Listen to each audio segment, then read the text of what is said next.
There are 3 easy steps in creating your resume link. Let me show you how.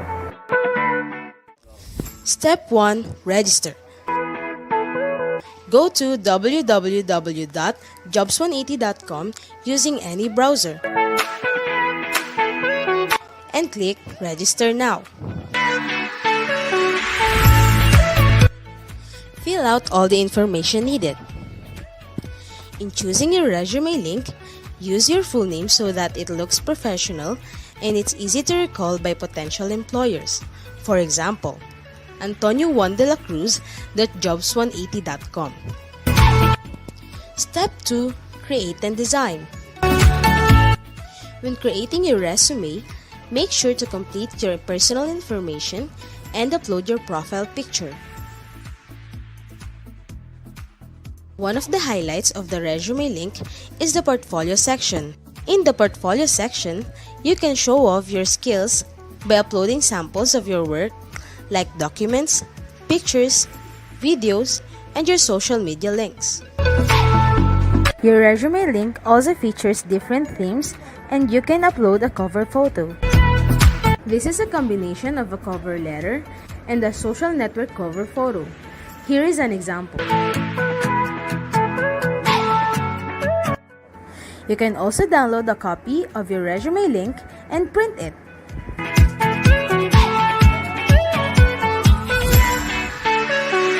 Step 3. Apply for a job. There are many ways to apply with your resume link. First is browsing the job recommendations in your Jobs 180 dashboard. If you're qualified, click Submit Resume Link. So what are you waiting for? Dress up your next generation resume, stand out brightly among the competitive job seekers in the market, and win the heart of your future employers using Resume Link.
Good afternoon, everyone.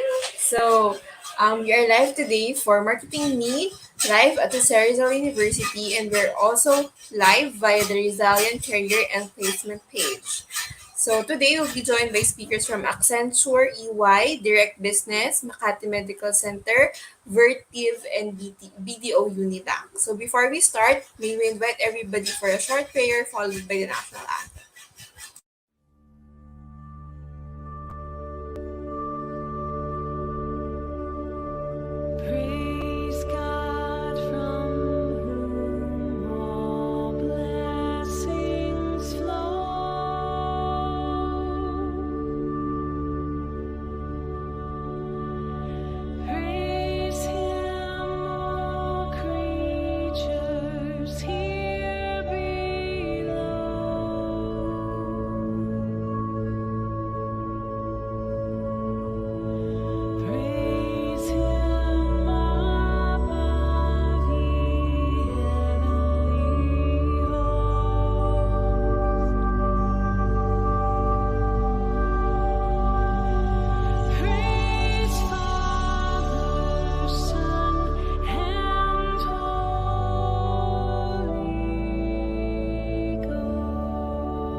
mga kababayan, ang pambansang awit ng Pilipinas.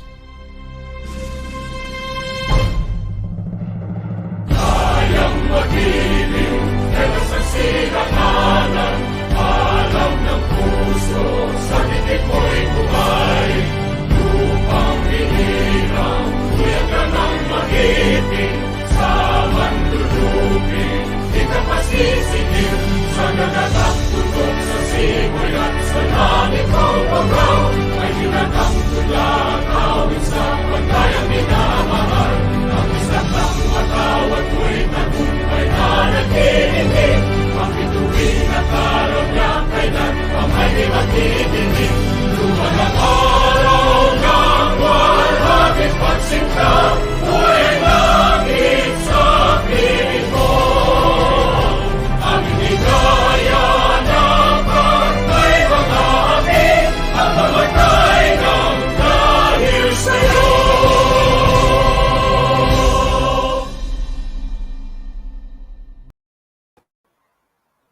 Welcome, people. So I'm Shari from Academic Linkages. I'll be today's host. And to officially start today's session, we would like to invite Dr. Miguel Carpio, the Vice President for Academic Affairs, to give us the opening remarks. Good afternoon, sir. Good afternoon, Chari. And a Sir, I'll pleasant. put you on Yeah. spotlight. Okay, thank you, Chari. Thank you, Chari, and thank you, Rizalians. How are you doing? So it's a pleasant day to everyone. Thank you for inviting me to grace this afternoon's affair, dubbed as Career Webinar Event with Jobs 180. Let me welcome about 500 students from third and fourth year who pre-registered for this event from the different colleges. So this day would not be possible without one of our very, very supportive partners in ensuring employability of Jose Rizal University graduates. Jobs 180. Maraming salamat sa inyong lahat. Who is our host? Incidentally, they're hosting this event for us. So we're using a different platform this afternoon. Jose Rizal University prides itself with putting a premium on ensuring a high rate of employability among its graduates. In the past years, the university has registered from, hear this, 92 to 94, and it's even increasing percent employability rate annually. This we are able to maintain with the help of industry partners like Jobs 180. We thank them for this. Career development is of foremost importance because it ensures a good future for our graduates. You not only learn the rudiments of theories and its applications in school, but you're able to really look into a future state. And as we all know, education is a prime mover. Everybody has to be educated for you to be able to change your track in life and be able to enjoy good quality life, right? A highly successful career brings in about the positive change in a person's life. As such, it would be tracked and planned for better results. And as you move along from your days in the campus to your initial days in the workspace, then you're able to really grapple with the good ideas that you have. Learn from the theories, applying it there where you are employed. Remember that these days of the global pandemic offered us better opportunities for learning.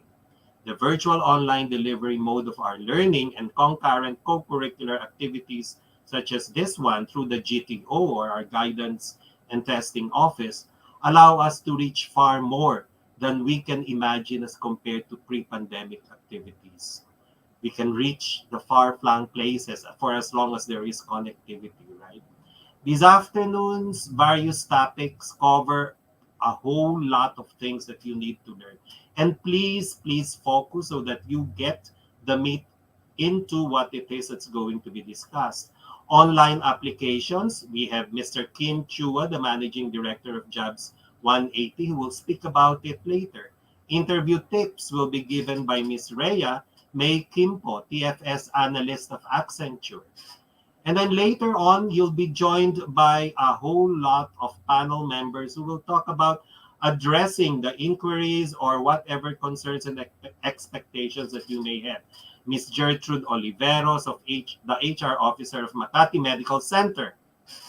Mr. Al Dennis Supetran, the Talent Development Assistant Director of EY Philippines.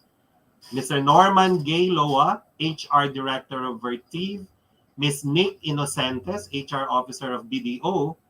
And of course, Ms. Carla Luisa Marie A. Cabael, the HR Generalist Director for Business. Once again, our gratitude to Jobs 180 team. I salute you for making this whole thing possible for the JRU third and fourth year students who are just about to finish their studies. Thank you to the Guidance and Testing Office headed by Ms. Lorraine Parangue, our director, and all the staff members. And shout out, as you all say. Maybe you just want to hear this.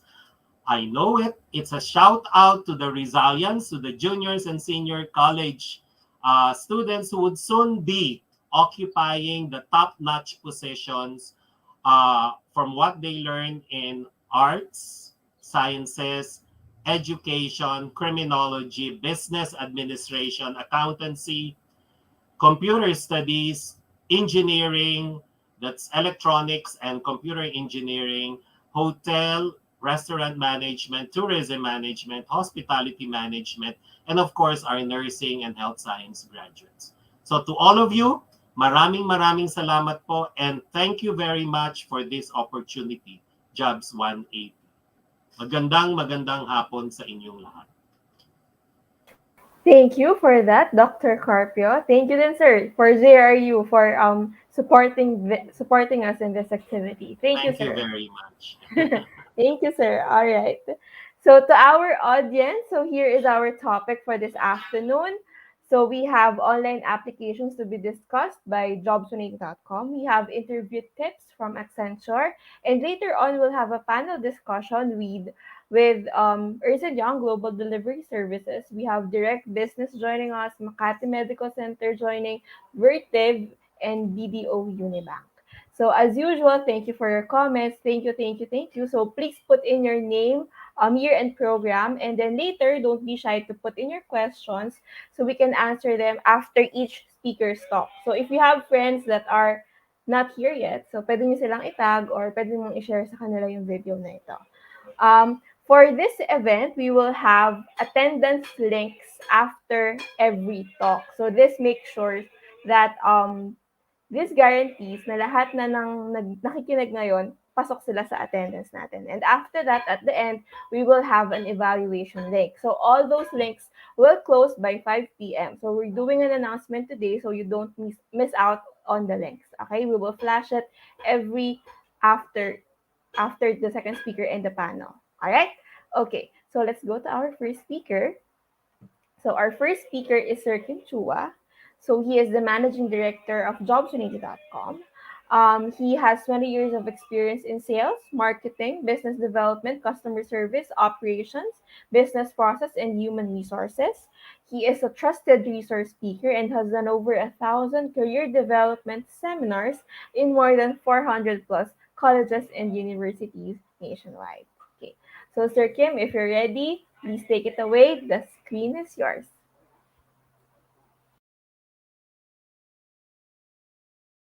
Everyone. Allow me to share to you how to make a job-winning resume.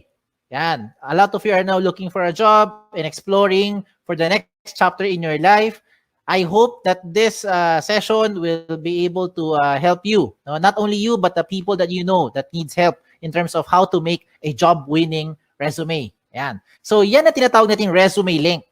A lot of platforms right now, mga online platforms are being offered left and right. But for you to know paano to magiging job-winning tool or job-winning resume to, meron akong checklist. So go with me, no, with all these checklists. Your checklist should include the following. Number 1, kailangan mag-stand out ka. When you look for a job, you have to be able to stand out. Because if you're not going to be able to stand out, then I think you'll just be part of the crowd. You'll be one of the next next applicant na wala lang, na hindi mapapansin. Another thing that should be in your checklist is that you should only have one file. Hindi dapat maraming files na iba-iba sinesend sa mga companies. Mas maganda, isang file lang para pag sinend mo, lahat ng details mo nandoon na. Another thing in your checklist is that it should make the process more efficient. Ibig sabihin, mas mabilis mag-submit, mas mabilis makita ng HR, at mas mabilis kayo makontak for possible next steps na or possible job offer na. Now, another thing in my checklist is that dapat tipid ito, wala tong gastos. The tool that I will show you today, wala itong gastos. Libre po ito. At higit sa lahat, itong pinaka-importante sa lahat. This should be in your checklist. The tool should be secured. Okay? More than anything, importante talaga ang data. Pero ang data ninyo, dapat yung protectionan. And using this tool, this is the most secured resume kung tawagin. Bakit siya tinawag na most secured resume? Let me go through the next slides na. Okay? Ito tinatawag na resume link. Okay? A personalized URL for anyone can open online anytime. I will use an example para makarelate kayo. If you are John Santos, ang link mo or resume link mo pwede maging johnsantos.jobs180.com. Ganun lang kasimple. At yan na po ang resume link nyo. So how do you make one? Go with me through the 3 simple steps. First step is you have to register. Absolutely, wala tong bayad. Libre po ito. How do you register? You go to the website of jobs180.com. That's www.jobs180.com at dun ka mag-register on the upper right side of your screen. Now, as you do that, you have to put the basic information. Okay? So, alam nyo na ano mga information yan. Hindi ko na isa-isahin. Babawasan nyo naman at alam nyo naman ano dapat ilagay. Now, as you create your account, you have to use a valid email. Okay? Now, before we go to the email, paalala ko lang, sa mga nag-isip sa inyo, paano kung hindi ako si John Santos, ano gagawin kong resume link? O yan, baka nag-isip kayo eh. So, if ever lang, mayroon kang kapangalan, okay, just so happen na may ibang John Santos na nauna sa inyo, ano mangyayari? Magkakaroon doon na red na box, sasabihin niya, this name has already been taken. Huwag kayong malungkot. Pag taken na, okay lang, just be creative. Pwede mo gawin, baliktarin mo. Gawin mo santosjohn.jobs180.com o kaya J Santos o kaya Santos J o kaya JS o kaya SJ. Depende kung ano gusto mo gawin. Basta importante, wala kang kapangalan. Okay? Wala kang kapareho. Now, when you do this, huwag kayong OA. Do not create yung mga ganong klaseng over creative na mga resume link because it doesn't look professional. Imagine submitting to a company with your resume link that says eldiablo.jobs180.com. Hindi yan mukhang professional. Okay? Now, when you register, please use a valid email. Ito yung emphasis ko lang sa pag-create nyo ng account na dapat gamitin yung email, yung nabubuksan yung email, kagaya ng Gmail, Yahoo, or any email na nabubuksan nyo. Do not create, example lang yung mga email na kagaya ng ganito, patricia@facebook.com na email. Huwag kang gagamit ng joseph@facebook.com na email to register. In short, huwag mong gagamitin yung @facebook.com na email. Because if you use @facebook.com na email, you will no longer be able to receive notification being sent to you by the companies as well as jobs180.com. Importante po na nabubuksan nyo yung email nyo kasi kailangan mo i-verify yung account mo. Okay? It is very important that you verify your account as a proof na ikaw nag-register at pangalawa, para ikaw yung makapag-apply. If you don't do this, if you don't verify, walang mangyayari sa account nyo. Okay? So, sayang lang. So, you have to verify to finish the first step. Okay? How do you verify? Just open your email, look for the link, click mo yung verify, you're done with the first step. Okay? Tapos na yung first step. Ano yung first step? Register. Wala tong bayad. Let's go to the second step. Ang second step, ang pinaka-logical sa lahat. Kailangan kumpletong detalye nyo. So how do you do that? You go back again to your account by going to the website of jobs180.com. This time, hindi mo kailangan mag-register. Ang gagawin mo, mag-log in. Pag login mo, lagay mo dito yung email nyo or resume link nyo, kayo lang may alam yan, at lalo na yung password nyo na kayo lang talaga may alam yan. So when you do that, you now go inside your account. Pag nasa loob na kayo ng account nyo, ano gagawin nyo? Mabilis na lang ito. Fill in the blanks. Okay? Now, I don't have to go through all the information here because definitely, alam mo naman pag sinabi ditong name, malamang pangalan nyo. Pag nakalagay dito address, malamang address nyo. Diba? So you put all the information ninyo dito. Okay, lagay nyo. Then, what else do you put in here? Importante po, lagay dito lahat ng posibleng paraan na pwede ka makakontak ng isang HR, kagaya ng social media account nyo. Diba? Hindi lang email tsaka phone number. Bakit? Most of the time, ano nangyayari? Okay, let me tell you.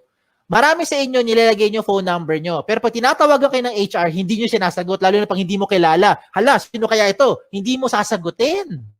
'Di ba? Kasi takot kayo, baka nagsascam or whoever yung tumatawag. So ano mangyayari sa mga HR? Mag-i-email kami ngayon sa inyo. But you don't open email more often than you open your social media account. So I recommend lahat ng posibleng paraan na pwede ka makontak na isang HR, ilagay mo dito. Kagaya ng mga Facebook nyo or Twitter nyo para mabilis kayo makapag-PM, private message, makapag-invite for the next step. Okay? What else do you put here? You also put here your work options, yung mga work experience nyo. Pagdating po sa work options, you can see on the screen, you have 4 options na pwede nyo pagpilian. Parang switch lang yan. Yes, no switch, on, off switch. So you can choose here, example, looking for OJT, lagay mo yes if you're looking for OJT right now. And later on, pag hindi na, turn it off. Edi lagay mo na no. Diba? So depende yan kung anong mas trip nyo or anong mas pasok dun sa hinahanap nyo right now. What the system will do is it will try to match you with companies who are also looking for the same profile with what you have. Yan yung kagandahan ng tool natin. Hindi mo kailangan mag door-to-door para mag-submit ng resume link ninyo. Okay? What else do you put here? You put here your school under education. Even later on, okay, pagka-graduate nyo, you can also put here your schools. Yung mga nag-take pa kayo ng further studies, pwede mo ilagay dito. Okay, so walang limit sa space yan. Pagdating pa sa seminars attended, ganun din. Kahit gano'ng karami, pwede nyo ilagay dito. Kahit magkopyahan pa kayo. Just make sure lang alam mo yung seminar na yon. Kaya baka matanong ka sa interview. Pagdating po sa certification, ganun din. Put all the certification programs that you've had, you put it here. Okay? When it comes to the achievement, do not limit your achievement only inside the school. Hindi lahat na nakikinig ngayon ay Dean's Lister. Hindi kayo lahat dito ay honor student. Diba? Ayan, nag-agree marami sa inyo. So, hindi lang po ang achievement nakabase sa academic excellence. Some of you are student leaders. So, if you're active sa school, you also put it here kung ano yung mga pinagkakabalahan nyo. And hindi lang sa loob ng school, even outside the school. If you're active in your barangay, halimbawa, isang tanod, ilagay mo dyan. Diba? Yan yung mga achievement ninyo. So, you put it here. Bakit? Because what you're doing now is you're trying to market yourself more effectively to that prospective company. Okay? Now, when it comes to the skills and languages, ito yung common observation namin mga HR. Pagdating sa skills, nilalagay mo lang na skills yung mga umiikot lang sa course nyo. Hindi porkat communication arts ang course mo, com arts lang ang skills na alam mo. Hindi porkat engineering ang course mo, ang alam mo lang na skill ay pang-engineering. Hindi porkat tourism or HRM ang course mo, ang alam mo lang na skill ay pang-tourism at pang-HRM. Maybe some of you are into multimedia, into photography, into videography, into something else, arts, crafts, whatever. Lahat lang yan, skills nyo yan. Remember, what you're doing here is you're marketing yourself more effectively. Kaya kung ako sa inyo, ilagay mo dito lahat ng skills na alam ninyo. Pagdating po sa languages, ganun din. Huwag mong ilimit yan sa 2 lengguwahe lang. Because I'm sure alam nyo na yung 2. Kung 2 lang talaga alam nyo, din 2 lang. Ano tong 2 to? English and Tagalog or Filipino. Okay? Now, if you know other local dialect, Bisaya, Kapampangan, Sabacano, Ilonggo, you can also put it here. If you know foreign languages, German, French, Chinese, Japanese, diba, Korean, pwede mo ilagay dyan. Okay? Walang limit sa space yan. When it comes to the references, sigurado ko yung mga references nyo, kilala nyo. Ang malaking tanong dito kayo ba'y kilala nila? Sana oo, di ba? Kasi madalas pag tumatawag kami sa mga references nyo, hindi kayo maalala. So please tell them, ginawa nyo silang reference para at least they know what to tell about you. Okay? Now at this point, to make your life easier, kung sakali lang nakagawa ka na ng resume nyo in your Word file or maybe in your doc file, depende kung anong file nyo, PDF file, whatever file you have. Kung nakagawa ka na ng resume nyo, simple na lang. Just copy all the information inside dito. No? Ilagay mo sa loob ng resume link. Just transfer them here inside the resume link para maging secured yung data nyo. Okay? Kung bakit secured, I'll tell you as we go along. Okay? So yung mga sinabi ko, I think alam nyo na yan. Alam nyo na yan. Okay? Itong mga susunod kong papakita, ito yung mga amazing na portion. Let me start with the portfolio section. Ano yung portfolio section? This is the part where you now upload evidence of your skills. Example, ano ebidensya na graduate na kayo later on? Diploma. Diba? Transcript. Ano pa? Toga? Hindi ebidensya yung toga. Okay? Kung ano man meron nyo, diba? Certificate, diploma, yan. Ebidensya yan. Okay? Kung transcript of records is evidence na graduate na kayo. Ano ebidensya na wala kayong criminal record? NBA clearance, police clearance, diba? Ano ebidensya na pwede ka pumunta sa ibang bansa? passport, visa, lahat ng mga sinasabi mong mga skills mo or yung mga what you're claiming that you know, you can now support them here sa portfolio section by showing those documents. Diba? Anong ebidensya na ikaw ay healthy? Meron kang medical clearance. Anong ebidensya na pwede ka mag-drive ng sasakyan? Meron kang driver's license. Diba? So gets nyo na yung sinasabi ko. Ang point ko lang is you can now put the things here to support yung claim nyo of your skills. Now, you're starting to think, Sir, kung pare-pareho naman kaming graduate sa school namin, pare-pareho kami magkakaklase, same yung course namin, same yung school, same yung teachers, same yung curriculum, pare-pareho lang naman kami lahat, walang experience sa trabaho, how will we stand out? Ayan, di ba? Okay. Ito ngayon yung isang magandang recommendation ko sa inyo on how you now stand out. You get your smartphones. Kunin mo yung mga smartphones nyo. Kung wala, manghiram sa kaibigan. Okay, hiram mo sa kaibigan mo. I-record mo yung selfie video mo. You say something interesting about yourself. Record it in about 30 seconds to 1 minute lang. Huwag na masyadong mahaba. Ano gagawin mo? Pretend that you are being interviewed by the HR. So you answer basic questions like, tell me something about yourself. O, di ba? Ano yung mga gasgas sa tanong natin? Why should we hire you? O, di ba?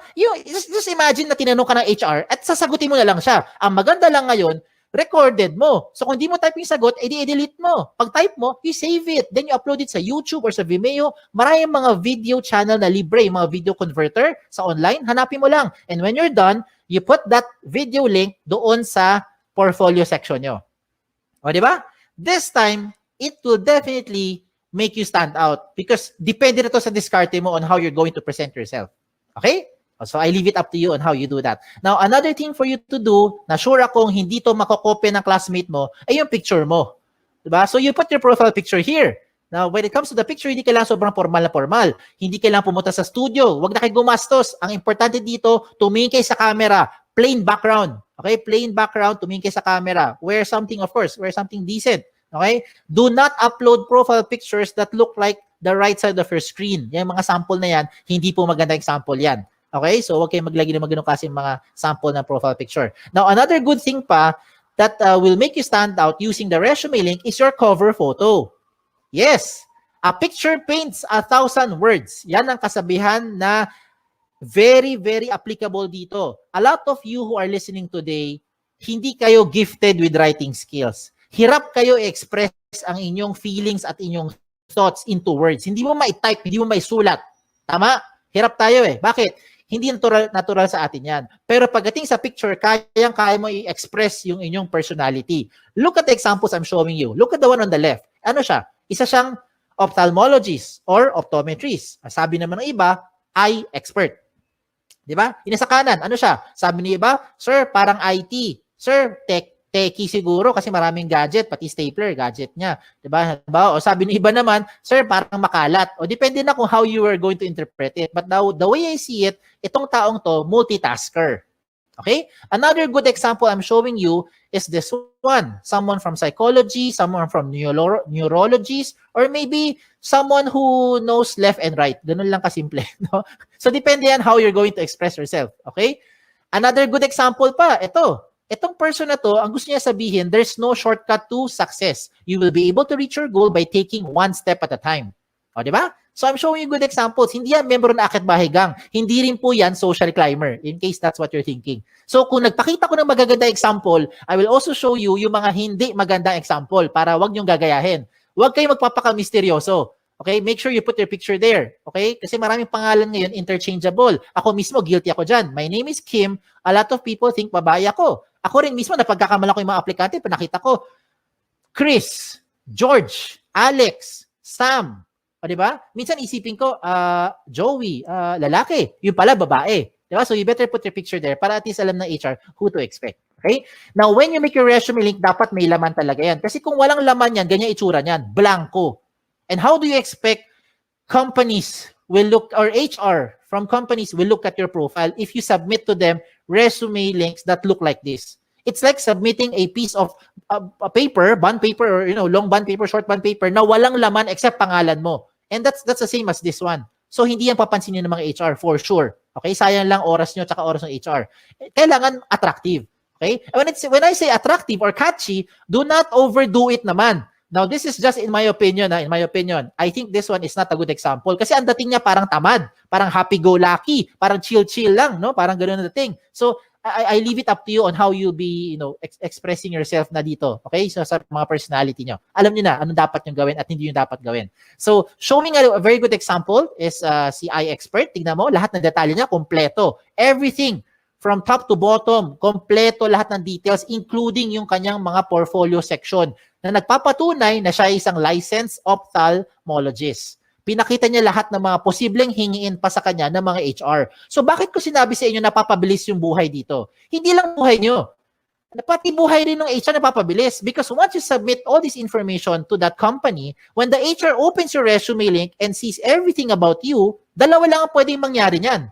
One is, nahuli mo attention, gusto kanya ngayon kausapin or schedule for the next step like interview or possibly job offer, or hindi ka nag-fit. Yun yung second. Di ba? Para at least, ang maganda rito, hindi na pabalik-balik, hindi na siya tatawag para sabihin, hello ma'am, meron ka bang evidence na graduate ka na talaga sa school na yan? Can you send me your transcript? Diba? Can you send me yung mga evidence or yung mga sample skills or sample work mo kasi you are in IT or in graphic design, diba? Gets mo ibig ko sabihin, wag nang pabalik-balik, sayang yung oras. Okay? Time is of the essence, lalo na ngayon. So you put everything there, at least pag nakita ng HR, diretso na kagad sa pagprocess sa inyo. Okay? A lot of you are now thinking, Sir, pag gumawa ako ng resume link at nilagay ko lahat ng information ko dyan, baka naman yung mga data ko nakakalat na sa buong mundo. Baka naman yung mga information ko nakalantad na sa buong internet. The answer is, no. Kaya nga siya tinawag na the most secured resume. Okay? Bakit tinawag na most secured resume? Because you have the ultimate control over your privacy settings. Follow the screen. Inside your dashboard, when you log in, you can go to your settings. Sa settings mo, to be specific, puntahan mo yung privacy settings. In your privacy settings, you choose the information that you want to show in public. Halimbawa lang you do not want to show your birthday. What do? Turn it off. Ayaw mo pakita yung address mo. What do? Turn it off. Ayaw mo pakita ang inyong references. What do? Turn it off. So lahat na naka-off, hindi lalabas sa public. At sino may control niyan? Kayo lang. O, di ba? Ang maganda pa rito, real-time update yan. Halimbawa, today, you decide not to show your birthday, your address, and references. And then 5 minutes later, you decide, sige, pakita ko na nga birthday ko. Turn it on. Real time. 5 minutes later, the moment you save your settings, lahat ng binigyan mo ng resume link, updated na rin sila real time. As in real time. Di ba? Ayos, di ba? Sige, tuloy natin. Tuloy pa natin to. So, reminders ko na lang sa mga late na dumating or kakakinig lang, when you make your resume link, make sure that your profile is interesting and attractive. Okay? Wag OA. Iba yung over naman yun. No? Wag naman ganun. So, make sure it's attractive, it's catchy.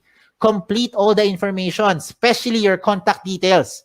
Kasi sayang naman lahat ng ginawa mo, nahuli mo attention, hindi ka makontak ng HR. So, better make sure nandyan yung mga contact details na updated. Okay? So, yan. So, tapos na tayo sa 2 steps. Last step na lang. Ano yung first step? Recap lang. First step is register. Wala tong bayad. Libre po yan. Second step is for you to complete the information. Yan ang pinaka-logical. And the last step now is for you to submit.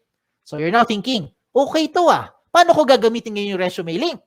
Bigyan kita ng iba-ibang paraan. Okay, lahat ito practical application para makarelate kayo. Unang option, pumunta ka sa website ng jobs180.com. That's www.jobs180.com, and that's where you now start to look for companies. Type the companies that you're looking for. Pag may lumabas, edi good. Pag walang lumabas, edi wala. Okay, wag din pilitin. Okay? Now, you can also see there a lot of companies, a lot of company logos that you can shop around, you can choose, learn about the company, and if you want to be part of the company, I recommend you submit your resume link kahit na hindi ka pa qualified. Let me repeat what I just said. If you want to be part of an organization, if you want to be part of that company, even if you are not yet qualified, I recommend you give your resume link to that company. Bakit? Imagine, kung ngayong hapon, ngayong araw, nagsubmit ka ng resume link sa isang kumpanya na naghahanap ng 3 years experience na aplikante. Wala ka pang 3 years experience. Okay lang. Because nabigay mo na yung resume link mo sa kanya, pagdating ng 2024, Siguro naman by that time, meron ka ng 3 years experience, di ba? Kasi nag-work ka na ngayon by 2021. By 2024, may 3 years experience ka na, pwede ka na ma-qualify dun sa position in-applyan mo. And you never know. That company might just contact you later on, provided that your details are still updated. So you have to update those information real time. Ayos ba? Ayos, di ba? Wala nang pabalik-balik. Hindi mo na kailangan magbalik-balik dun sa kumpanya para sabihin, nag-apply po ko sa inyo last year. Ako po yung OJT nyo 3 months ago. Wala nang ganun. Okay? Another practical application. When you submit your resumes through email, how do you do that? Madalas, ito ginagawa natin. Mag-email tayo, sasabihin natin, Dear HR Manager, I would like to apply for the following position and this is my resume. Ano gagawin nyo? I-attach mo yung Word file mo or PDF file mo. Tama? If that is how you're doing it, wag mo nang gawin yon. Wag ka na mag-attach ng anything sa email. Pampabagal lang yan, tsaka makaluma na yung style na yan. Bakit ko sinabi yon? Kasi hindi mo na kailangan talaga mag-attach ng anything. Ang gagawin mo, i-type mo na lang doon sa email mo yung resume link mo. Example, Dear HR Manager, I would like to apply for the following position. And this is my resume. In this example, Antonio Juan de la Cruz, 01.jobs180.com. That's it. Submit. I look forward to your information soon. Thank you. Send. Every time meron kang babaguhin sa details mo, hindi mo na kailangan padalhan yung HR. Kasi kung ginagamit mo mga attachment, ang kulit niyan eh. Ang kulit, saka nakapagod. Ano gagawin mo pag nagbago ka ng phone number? Dear HR Manager, this is now my updated resume. Mamaya-maya, 2 weeks later, nagpalit ka ng phone number. Ano gagawin mo? Dear HR Manager, this is now my updated, most recent resume. O di ba? Every time meron kang babaguhin, padala ka na padala doon sa HR. Nakapagod yan, hindi lang sa part nyo, kundi sa part din namin sa mga HR to keep track which one yung pinaka-updated na details. So this time, wala na kailangan. Palit-palit na lang kayo ng details nyo, update-update na lang sa loob ng resume link. Ayos ba? Ayos pa. Okay, tuloy pa natin to. Okay? If you want to print your resume, this is now the good news. You can now print your resume link. No matter how much information you have, the system will try to compress everything into one page. So kung gusto mo talaga mag-print ng papel at mag-submit sa mga kumpanya, walang kaso. Pumunta ka lang sa dashboard mo, hanapin mo yung print na option at mamili ka kung 1 column or 2 column version ang gusto mo i-print. What the system will do is it will try to compress everything into one page para tipid na. O, di ba? Now, usapang tipid. Ito mas tipid pa. Gusto mo mag-print ng resume pero gusto mo magtipid. Itong gawin mo. Gumawa ka ng resume link card. Ano tong resume link card?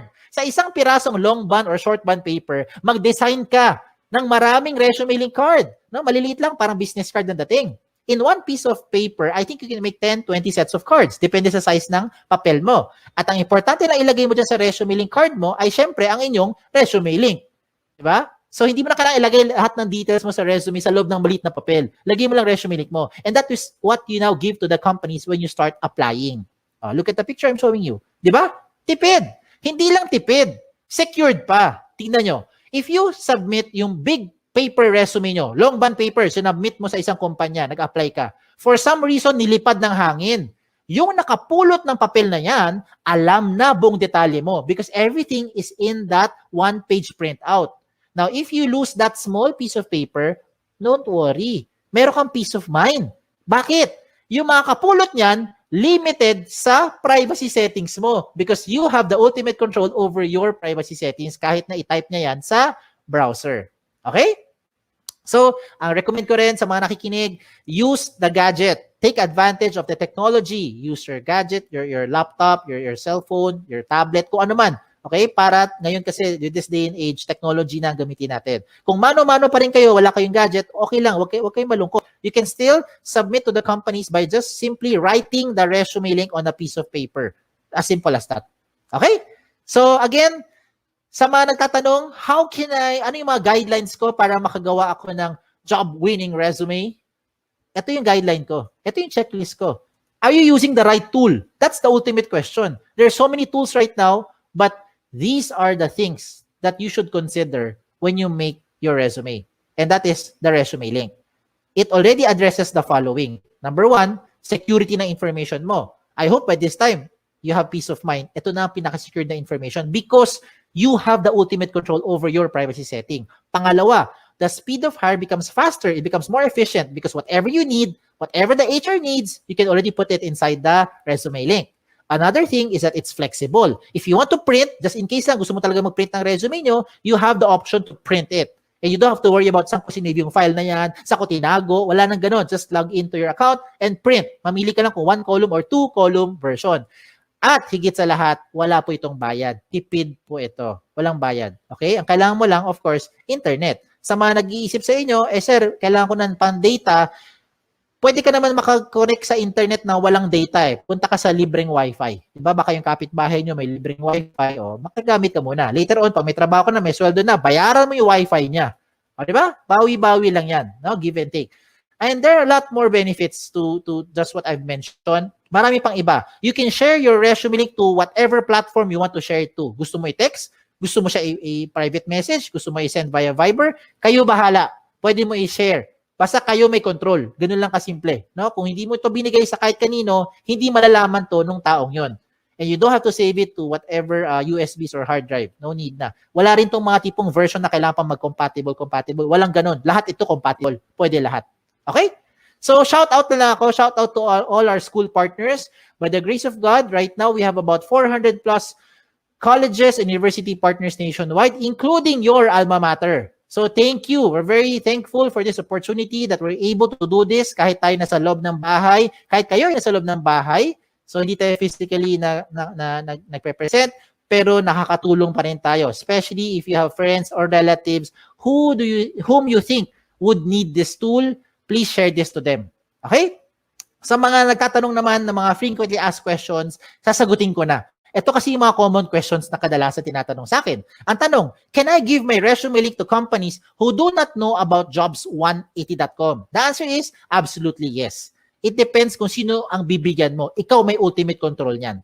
Okay? Pangalawang question, is this the same as other job platform like LinkedIn, JobStreet, iba pang mga job site? The answer is no. Meron tong dalawang major difference. Yes. Lalo na pagdating sa security. Okay. Of course, explain lang ako Okay. With respect to the other sites that I've mentioned, let me just use JobStreet as an example para lang mas makarelate, no? Para makarelate. You can only use JobStreet resume if you're applying to companies who are also using JobStreet. If you're applying to a company who is not using JobStreet, you cannot use your JobStreet resume anymore.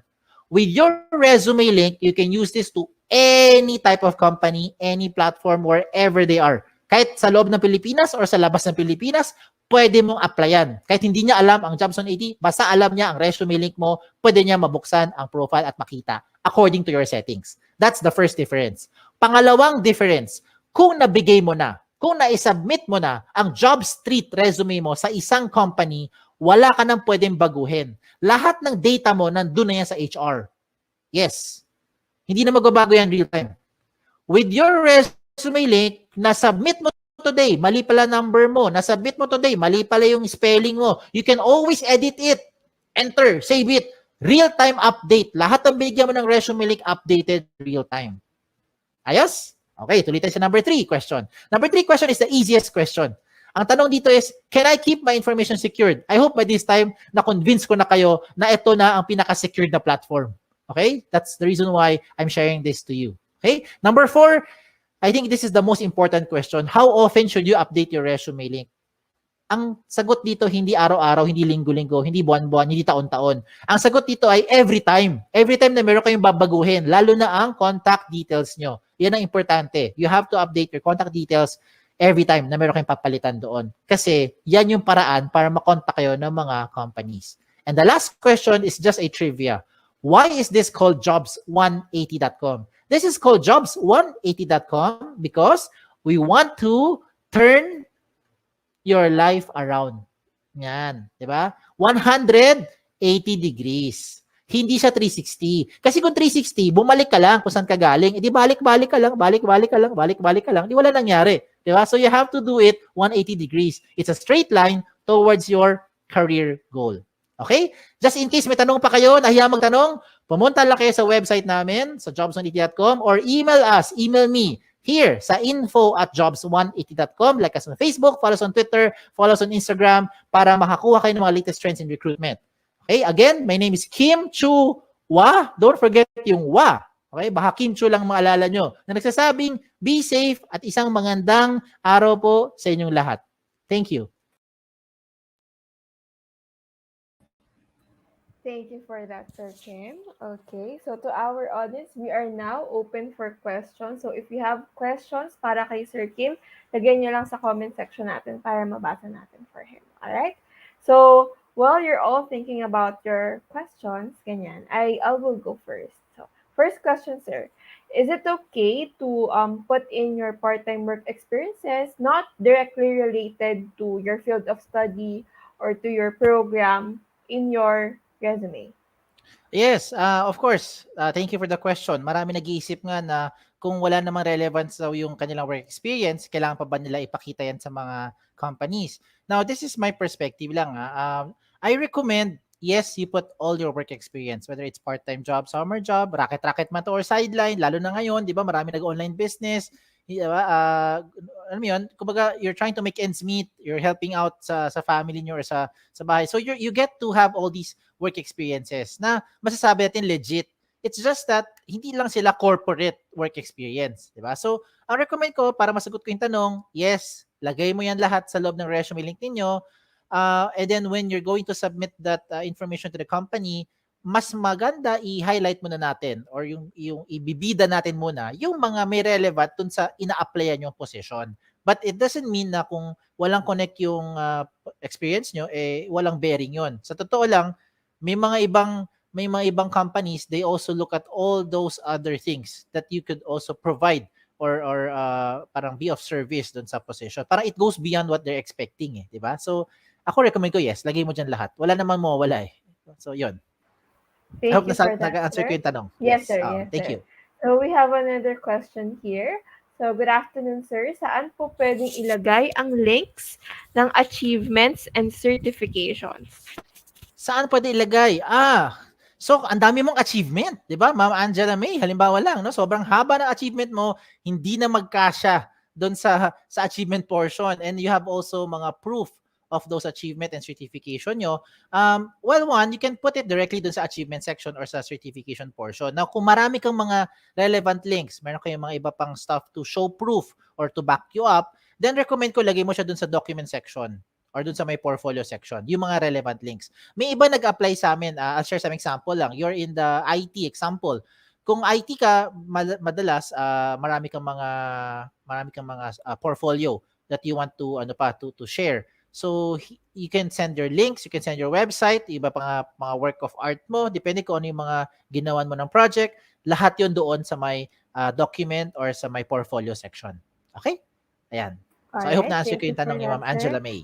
Yes. Another question. What is that technology software needed for work from home?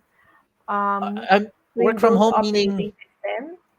okay, later, Sir Anthony, I will leave that question to be answered by our group of panelists kasi marami sa kanila they're providing work opportunities whether physical office tsaka work from home. Kung ang tanong mo lang naman is anong technology software kailangan mo para gumawa ng resume link. Kung yan ang tanong mo which is relevant to my topic lang, whatever they're using, no, Android man, Safari, Windows, anything pwede mo gamitin basta meron kang browser, type mo lang doon yung jobs180.com or i-type mo doon yung schools.jobs180.com/JRU, the one that's scrolling on your screen right now. Pumunta ka sa link na yan, and that is a career portal that we have created for JRU, so you can create your resume link there. Okay, so I hope nasagot ko yung tanong. Pero save that question, itanong natin yung mamaya sa mga iba pang invited speakers natin. Okay? Yan. Next po, ask ko lang, sir, ano po yung maximum count na pwedeng ilagay sa certification and seminars attended? Okay, sa pagkaalam ko, Ma'am Dayan, wala naman tong limit no sa space. Mukhang marami ring achievement or maraming pinag-attenda na seminar siguro si Ma'am Dayan. So kahit gaano karami yan, sabi ko nga, 'di ba, binibiro ko kanina sa talk ko, kahit magkopyahan pa kayo ng mga classmate mo, ng mga seminars attended mo, for as long as alam mo yung napag-usapan doon sa seminar, baka kasi matanong yan during the interview. Okay? But as far as I know, wala tong limit sa space. Kahit gaano karami, pwede mo siya isulat. Okay? Pag nabitin ka, edi Alright. next pa. Kung talaga nabitin ka pa rin, gayahin mo, kagaya ng tanong ni Ma'am kanina, gumawa ka ng isang link kung saan lahat ng relevant seminars attended mo, ilagay mo doon. Pwedeng-pwede. Okay? Ayan. Okay, thank you, sir. Sir, let's keep our answers brief kasi we have a lot of Okay. questions coming in. Okay. Good afternoon, sir. Mas okay po ba na ilagay muna ang work experience before personal data or not necessarily, or not really necessary kahit saan? Ako, lagay mo pareho. Kahit saan mo ilagay, makita pa rin yan sa resume link ninyo. Work experience man, saka personal data, everything will be in your resume link. It just depends na lang on which information you want to show or hide in public. Okay? But both will be very relevant sa pag-apply nyo sa mga companies. Pwede po bang makita ng mga companies na nasa Jobs 180 ang resume namin even if hindi po kami nag-apply sa kanila? Because Okay. sa Thank you, Ma'am Jenny. Pwede bang makita ng mga companies na nasa Jobs 180 ang resume ninyo? Yung resume link ninyo? Hindi. They won't be able to see your information if you're not applying to those companies. Diba? Unless they know your exact link, then they'll be able to see your information. So there are only two ways for you to be giving your information. One is, ibigay mo diretso sa kanila, whether ibigay mo through resume link cards, through email, through text, through Viber, through chat. Kayo magbibigay. Or the other one is, you went to the website, when you go to the website of jobs180.com or dun sa schools.jobs180.com/JRU, meron dun mga companies nakalista, click mo yung position, sinubmit mo yung information mo dun sa company. Okay? So, kumbaga lahat yun sa iyo pa rin nanggaling.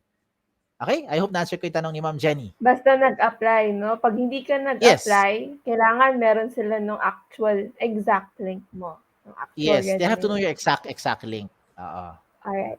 Sir, tanong ko lang po kung may limit po ba sa paglalagay ng character references? Sa references, sa pagkaalam ko, wala rin naman kahit gaano karami references nyo pwede mo ilagay dyan. Honestly, I haven't But let's updated my keep it, resume ano? link. But you don't put a lot of character Oo, you don't reference. put a lot. You Normally, don't put what do 10 you do? like that. Baka lagay mo buong barkada mo, 'di ba? Hindi ganoon. I recommend you put people that you've worked with, people who knows your work attitude, 'di ba? Kung yung parang alam nila ugali mo in terms of work background mo, ganyan. So that's what I recommend, 'di ba? Or you can also add there your professors, thesis advisor, basta yung taong alam nila yung mga kaugalian mo, 'di ba? Lalo na pagdating sa trabaho, hindi yung sa mga kalokohan. Okay, ayan. So that's what you put in your character reference. Okay? Yan. I hope na-answer ko yung tanong mo. Siguro, sir, no, 2 is a good number. 3 is like maximum. Yeah, 2 No? would give a little balance. 3, best scenario, mga 3 lang. Diba? Just in case yung isa sabi okay, isa sabi hindi okay, meron kang tiebreaker para magsabi kung okay ba or hindi. Okay? Again, alam nyo na, palabiro lang talaga ako. Pero yes, tama sabi ni Ma'am Shari, if you have 2 references, that's good. If you have 3, even better. Okay? But try to limit it lang sa mga ganun. Baka wag na more than 3. No? Later on na lang pwede mo ilagay doon. If they need more references, then you can provide more. Okay? Ayan. Alright. So, thank you for that, Sir Kim. So, guys, let Thank you me rin. just remind you that we have an attendance link after ng second speaker. So, please make sure that you stay with us all throughout the webinar to secure your attendance. So, Sir Kim, thank you, thank you, thank you. We'll see you in the future sessions. Thank you. Thank you. Be safe, everyone. Bye-bye. All right. So for our next speaker, we have the speaker from Accenture. She is Ms. Rhea May Kimpo. She is the TFS analyst for Accenture. She is an experienced human resource. She has experience in human resources for almost 6 years in end-to-end recruitment, onboarding, and administrative experience, and supporting volume hiring. She is highly creative and she possesses a degree in human resource management. So we'd like to call in Ms. Rhea May Kimpo to give us a talk for interview tips. Hello, Hi, everyone. ma'am. Good Good afternoon. afternoon. Good Hi, ma'am. afternoon, Shari. Good afternoon to everyone. Good afternoon. Can we test your screen, ma'am? Can we test your share screen so we can move on All and right. can give you the spotlight po?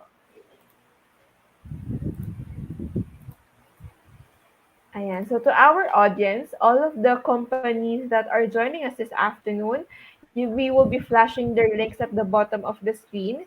And all of the companies that will be joining us, they are all available or vacancies nila is all available at schools.jobsunity.com/JRU.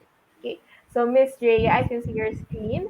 I leave you to it po. I will be back in 20 minutes. 20 minutes for the question and answer portion. All right. Thank Thank you, you, Miss Sherry. Rhea. Thank you, Sherry. So, good afternoon, everyone. Good afternoon, students of JRU. So, I'm Rhea.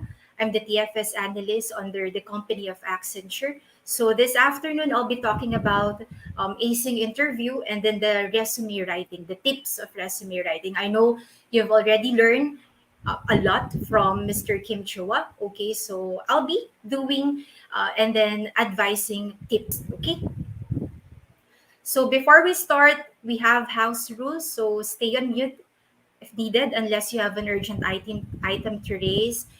I need you to stay focused.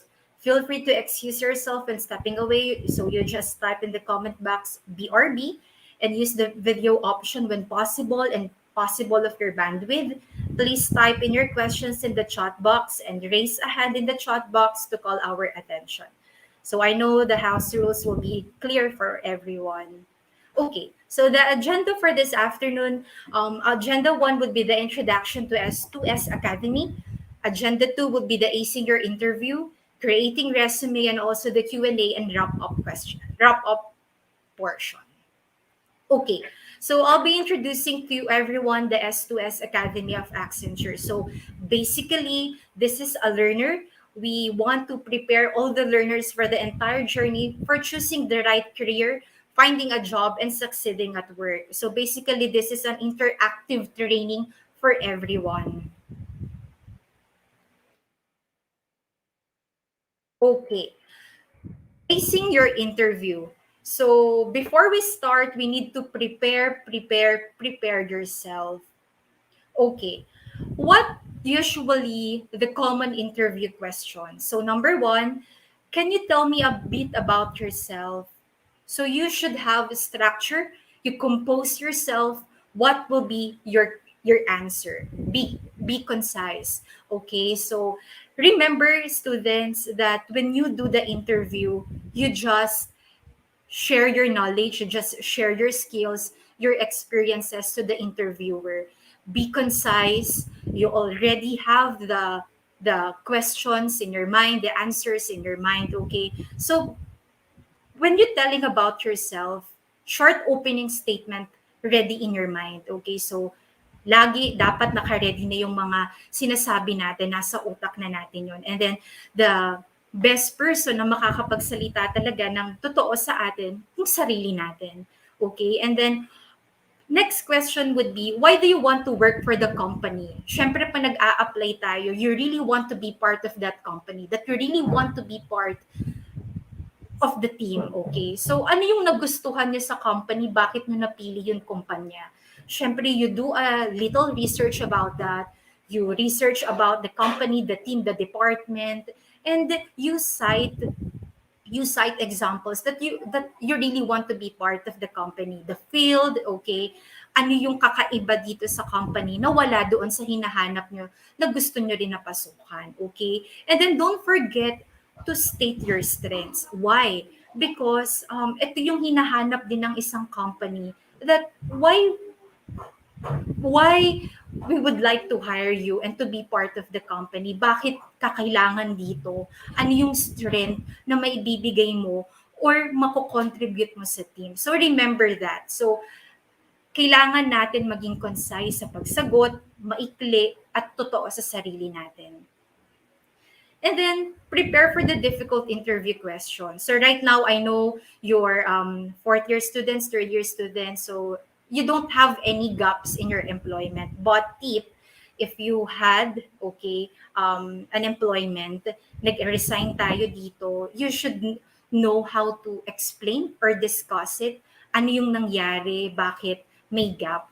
When you say gap, for example, you work from 2017 to 2018 and then nag-stop, tumigil kayong magtrabaho ng 2019, year 2019 to year 2020.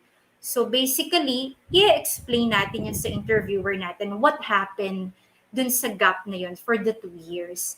So ano yung 3 activities or experiences na nakuha mo nung wala kang work, okay? Ano yung ginagawa natin?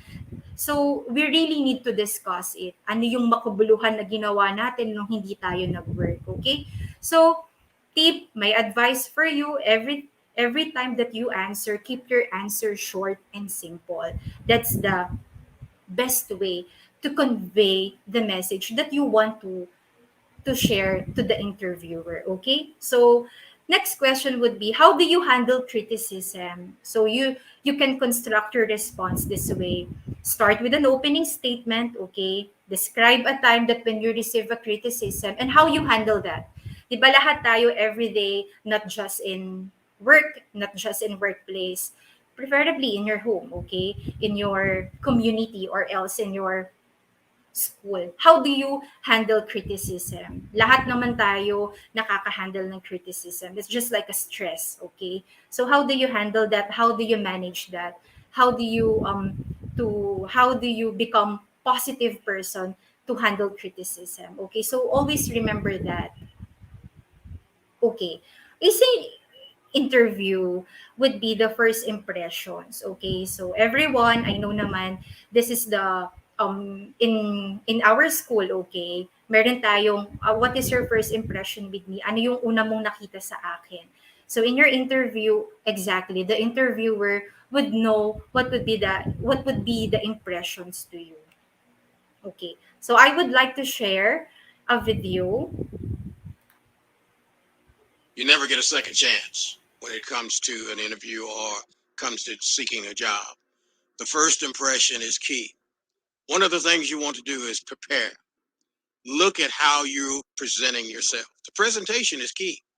How you're dressed, how you come across.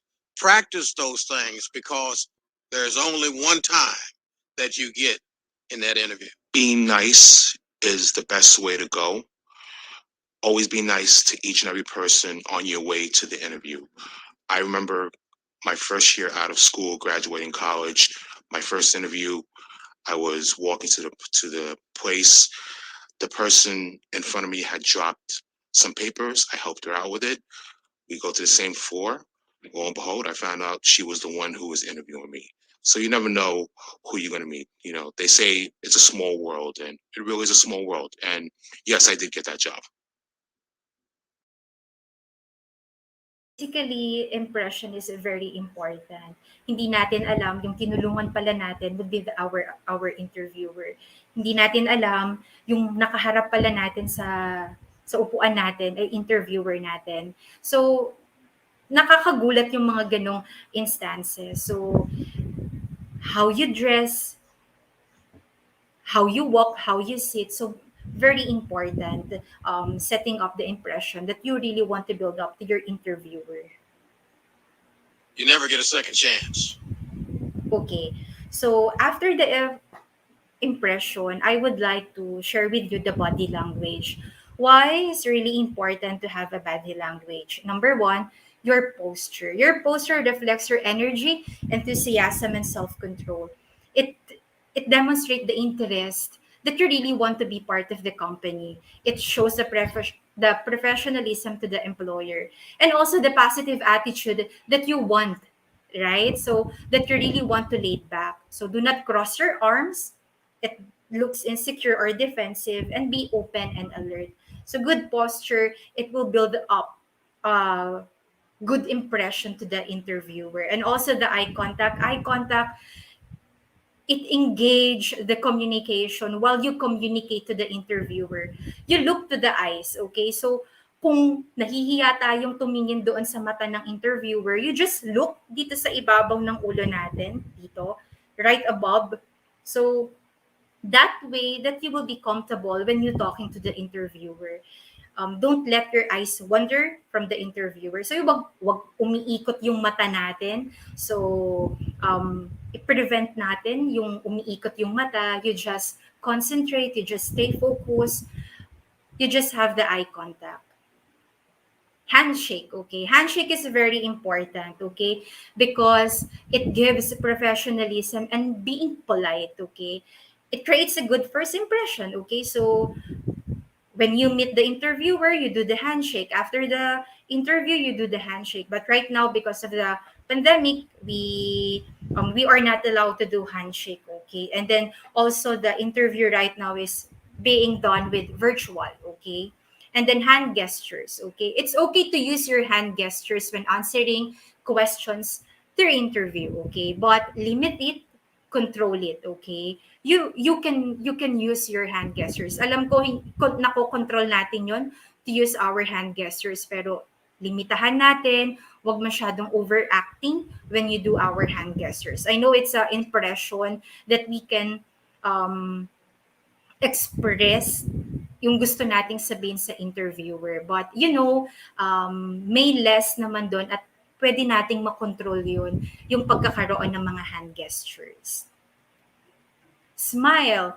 Smile, it goes a long way. When you smile, it creates a big positive outcome to your interview. Alam ko, kakabahan tayo when you have an interview, but you smile to the interviewer, and it will goes a long way. Akit siya, okay? Nakaka-convey siya. And also the enthusiasm when you interview and you smile. Di ba ang pangit naman kasi nakasimangot tayo. So when you smile, it creates a body language, okay? It creates a positive communication. How do you convey? What you would like to share to your interviewer? The power of posing. Power posing is the act of taking a posture of confidence, even when you don't feel so confident, and making yourself feel at ease. Power posing a couple minutes before an interview can decrease stress and boost confidence. There are many poses you can take moments before your next interview, but here are a few of our favorites. Wonder Woman. Push your chest out and put both hands on your hips. Stand with your feet apart. President. Rest your feet on the table, put your hands behind your head, and lean back. Careful not to fall back. Tarzan. Lean forward with both hands on the table. Cheerleader. Stand tall, feet apart, shoulders wide, and hands up in the air. You can put your hands into fists for an extra boost. Billionaire. Rest your arm on the back of the chair you are sitting in, put your feet apart, and recline. Adding a little confidence allows you to put your best foot forward. At your next interview, if you're feeling a little nervous, remember to pause, take a breath, and try striking a power pose. Good luck! Okay, so remember the 3 tips. You pause, take a deep breath, and also the power pose. The confidence that will share you, okay, to yourself and also to the interviewer, to the company that you really want to be part of. The unwritten rules. Sorry.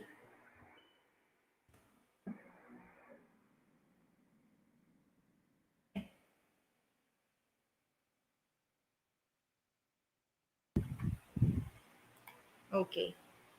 Ace your interview. 5 secrets to success. 1. Make a good first impression. Your interview starts from the moment you walk into the door.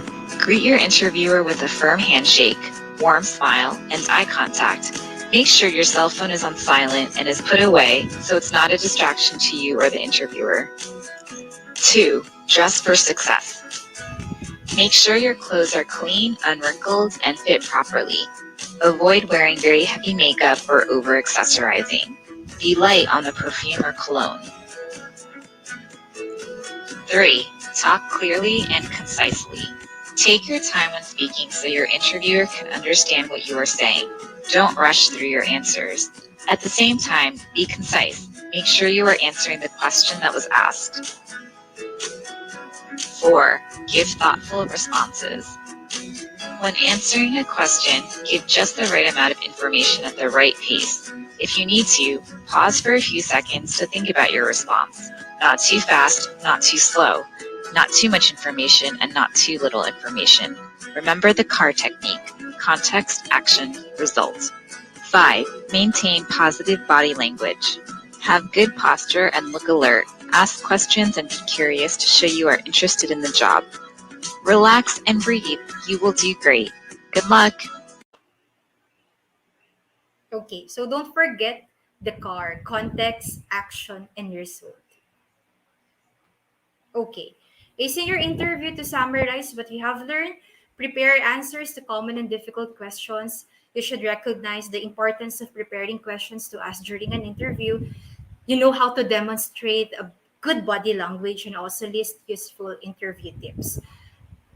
My tip for everyone would be you just look in the mirror, you talk to yourself, dress up, okay?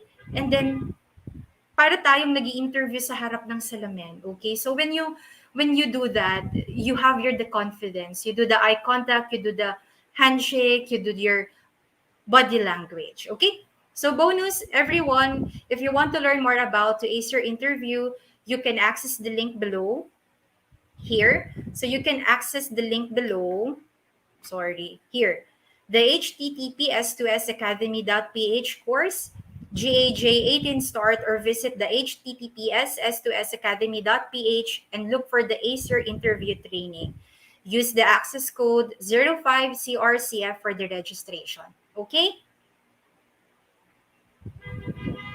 Okay. So creating your resume.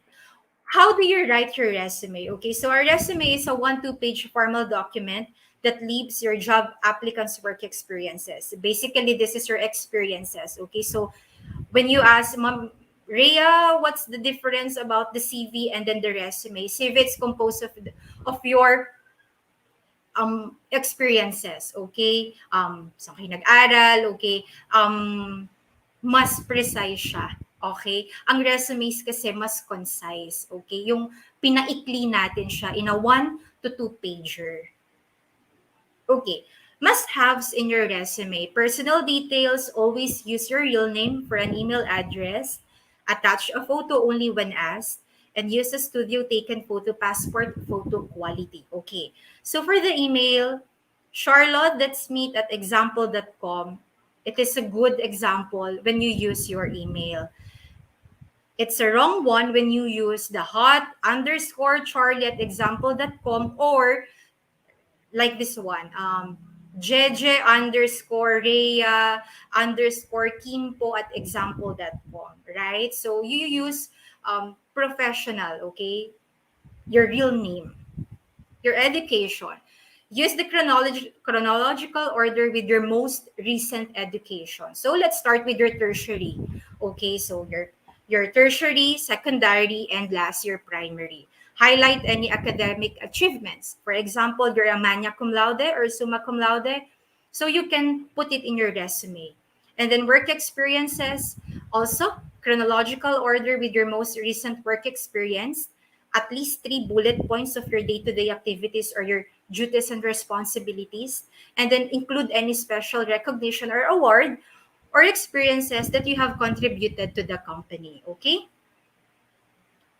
Training courses attended. So always start with the most recent training. So I know you have the internship, so you can include it in your resume. Include only those that are relevant to the work you are applying for. And then indicate training courses you have completed that are no more than 5 years. Kasi kapag 10 years na ilalagay marami yon, sobrang dami na. Ang mangyayari, hindi na mababasa yun ng interviewer. So we, the interviewers, were very precise on that. Ayaw namin yung masyadong madami. Precise tayo lagi. Short and simple. Relevant skills and interests. Indicate skills that are relevant to your job and make sure that you can talk about your proficiency. So, earlier, Mr. Kevin nga, sinabi niya na kung ano yung mga ilalagay natin sa resume, we should know how to explain it. We should know how to discuss it. Hindi naman tayong maglalagay doon, for example, yung skills natin, magaling tayo sa Adobe. We should know how to explain that. Else, kung hindi natin ma-explain, bakit nandun sa resume, okay? For the character references, ensure you have informed the person that you are including him, her, as a reference. So, number 1 rule that you must inform the person that you want to include in your resume. For example, your professor, your friend, okay? your supervisor in your internship, okay?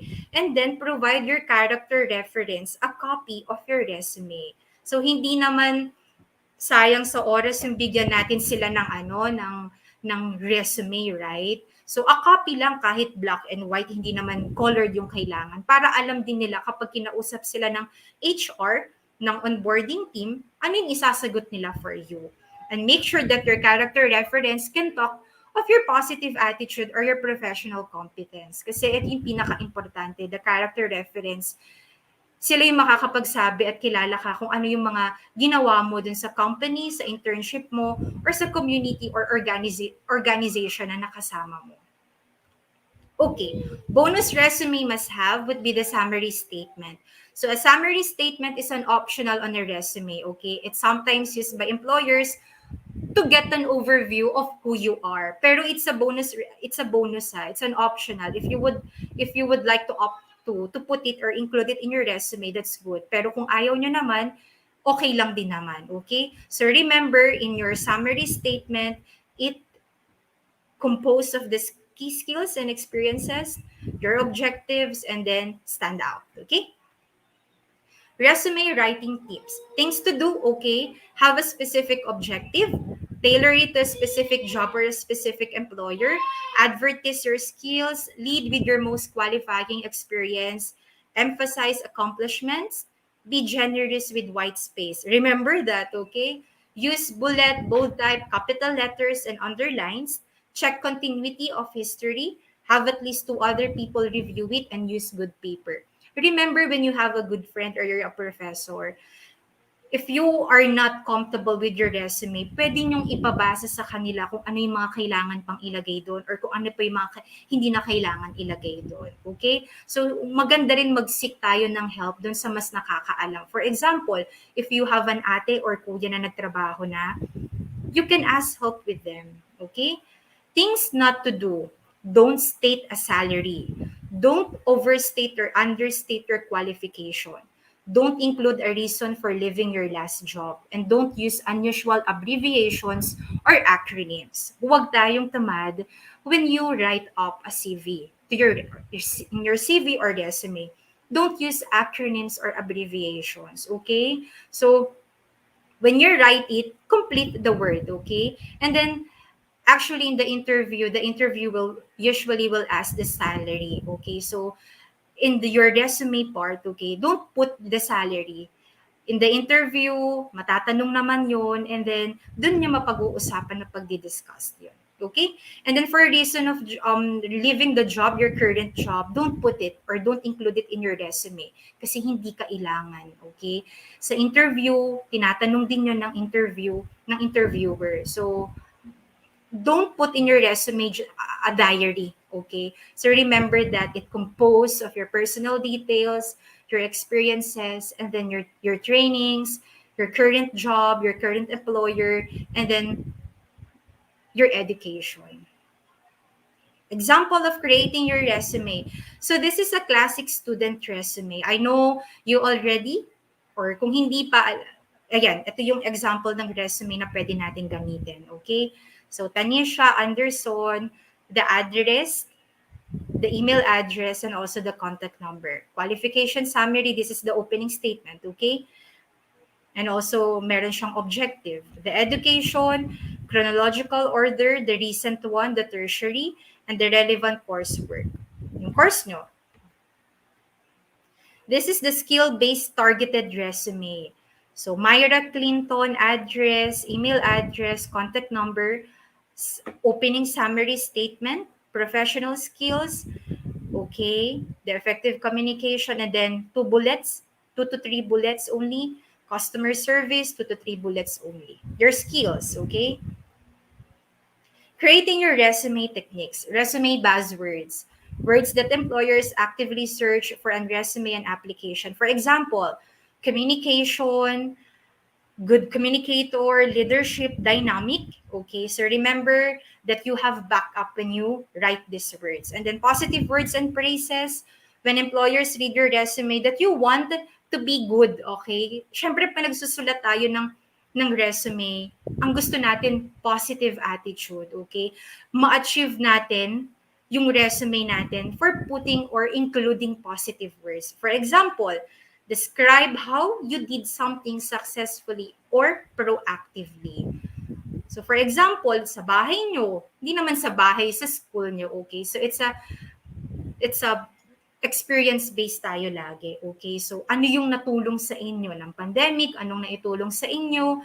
Sa school nyo? 'Di ba? So you state that. Hinahanap din yun ng employer. Make your resume stand How out. to make your resume stand out. Step 1. Think of your achievements.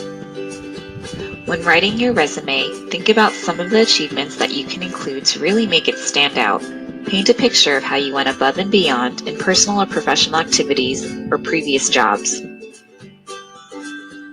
To help think of your achievements, you can ask yourself some questions like, what did I do above and beyond my normal duties? Was I ever recognized for a job well done? Did I find ways to make processes more efficient? What problems did I solve? Did I consistently meet or exceed goals, and how? Step 2. Quantify your achievements. This means adding facts, figures, and numbers wherever appropriate. For example, instead of saying you created store displays, a better way to say it is created 20 different store displays over 3 months. Step 3. Tie your achievement to a benefit. To make your achievement stand out even more, tie it to how it has benefited your boss or your company. For example, try created 20 different store displays over 3 months, increasing sales by 20%. Hiring managers may receive hundreds of resumes a week. Finding ways to effectively highlight your achievements can bring you one step closer to landing the job. Okay. So in the video, right, so napanood natin na everyday, yung mga interviewer nakakakuha sila bulk, sobrang dami, every week ng mga resume. Pero how your resume will stand out, okay? So in summary, that you have learned creating your resume is what a resume is. What to include in a resume. You should know by this time, identify different types of resumes and know what to put it in each section. That you know how to use different techniques to describe your experience, skills, and achievements. So bonus, if you want to learn more about to ace your interview, you just visit the link provided and then use the access code 05CRCF for the registration. Okay, so I'll be giving the floor to everyone to ask questions. Okay, so if you want to take a module now, you just go to this link and ask the questions to S2S Academy PH at accenture.com. Okay, so maraming salamat. This is Rhea making po the TFS analysis on their Project Accenture. Okay, so good afternoon, everyone, and thank you. Thank you for that, Miss Rhea.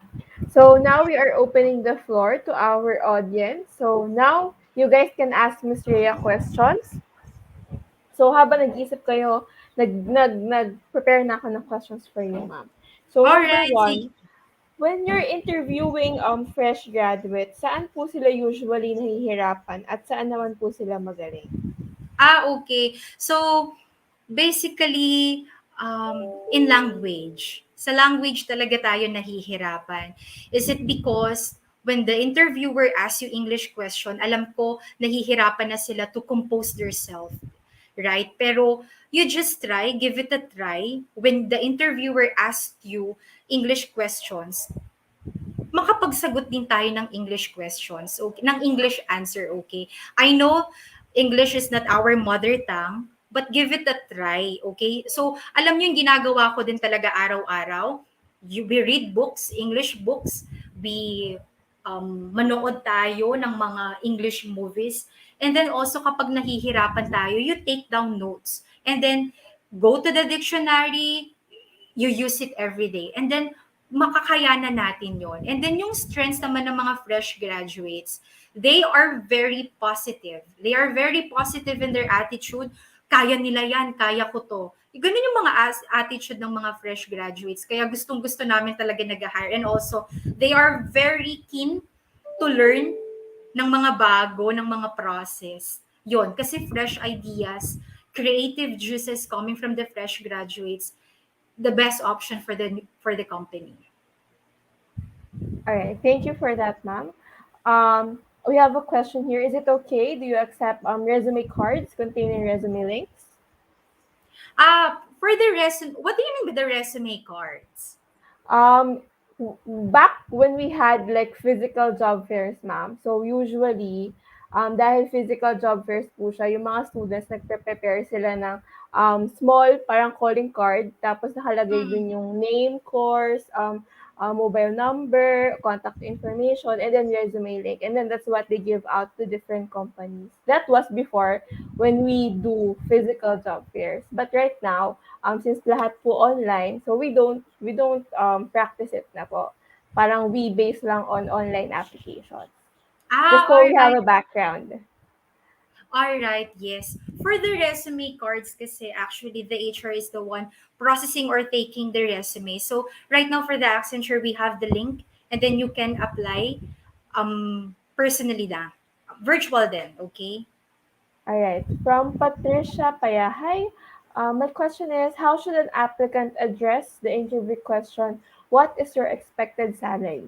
That's a good question, Patricia. Okay. So I remember when I'm a fresh graduate, dapat realistic tayo. Okay? So, hindi yun kung, for example, fresh graduate ka and then you ask a 30,000, in yourself, can you ask in yourself na eto na ba yung kaya ko kasi kaka-graduate ko lang? Dapat we need to be realistic in ourselves. Okay? So when you say what is your expected salary, when the interviewer asks you what's your expected salary, you should know how to answer that. Basically in your skills, in your experiences. Kasi kung fresh grad ka at nanghingi ka ng 40 to 50,000, basically hindi siya realistic. Okay? So, doon tayo sa realistic at ano yung kaya nating maibigay dun sa company. Let's be based on that. Thanks, All right. Patricia. Thank you for that, Miss Rhea. So I've been alerted that we have no more time. So we are moving on to the next topic, ma'am. So on behalf of JRU and Jobs180.com, thank you again, Miss Rhea, for joining us this afternoon, and we hope that we can invite you again in future sessions. Po. Thank you, ma'am. Yes, Shari. Thank you so much, Ma'am Shari. Thank you. Thank you, Maraming ma'am. Have a salamat, great JRU day. students. Thank you, ma'am. All right. So don't be worried about your questions, guys. We'll ask it to the next panel of speakers. All right. So for this section, what's gonna happen is that we're gonna leave the questions to you guys. You can put it in the comment section, and then later we will ask it to our panel. But before that, we are flashing this on your screen. It's the attendance link for this afternoon. So there are two attendance links. So the other one will be flashed after the panel, and the evaluation link will be flashed at the end. Okay? So habang nagsasagot kayo, so ilalagay namin yan sa comment section, and it will close at 5 p.m. So introduce ko na yung panel natin. So for this afternoon, we're giving you a consultation, ayan, a dialogue with different representatives from the following industry. We have reps from the healthcare industry, finance, banking, business process, and information technology. So we're gonna call them in one by one. So and we will have a dialogue with them. Prepare your questions, and then parang Boy Abunda style, Miss Universe style, we'll try to address all of your questions. We'll try to ask it to our panel. All right. So let's call them in. We have Miss Gertrude Oliveros, HR Officer of Makati Medical Center. We have Mr. Al Denis Petran from EY Philippines, Talent Development Assistant Director.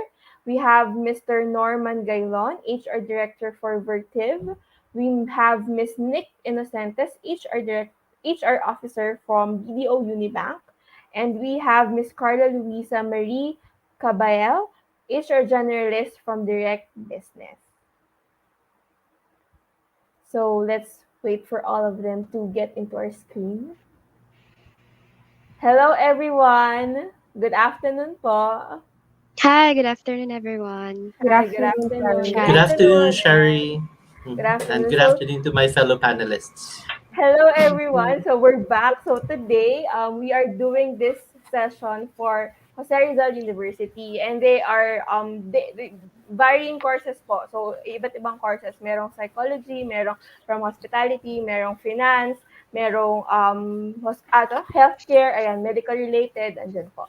All right. So for our students, ayan. So for our students, keep it coming yung questions nyo. Pero meron na akong pinipare para sa ating panel. Okay? So first questions. What are the common reasons for applicants or candidates to defer their applications now that we are in the middle of the pandemic? So ano po yung mga usual reasons nila kung bakit hindi sila tumutuloy? So this question, I'm addressing it to Makati Medical Center and also to Vertiv. So Miss I will. Gertrude, you can go first. Good afternoon, everyone. Good afternoon, Shari. Good afternoon to my co-panelists. So I apologize. I'm wearing mask. I'm inside the hospital, so I cannot take it off. Anyway, common, very common reason why they do not proceed is basically the idea of um, that they need to work physically in an office.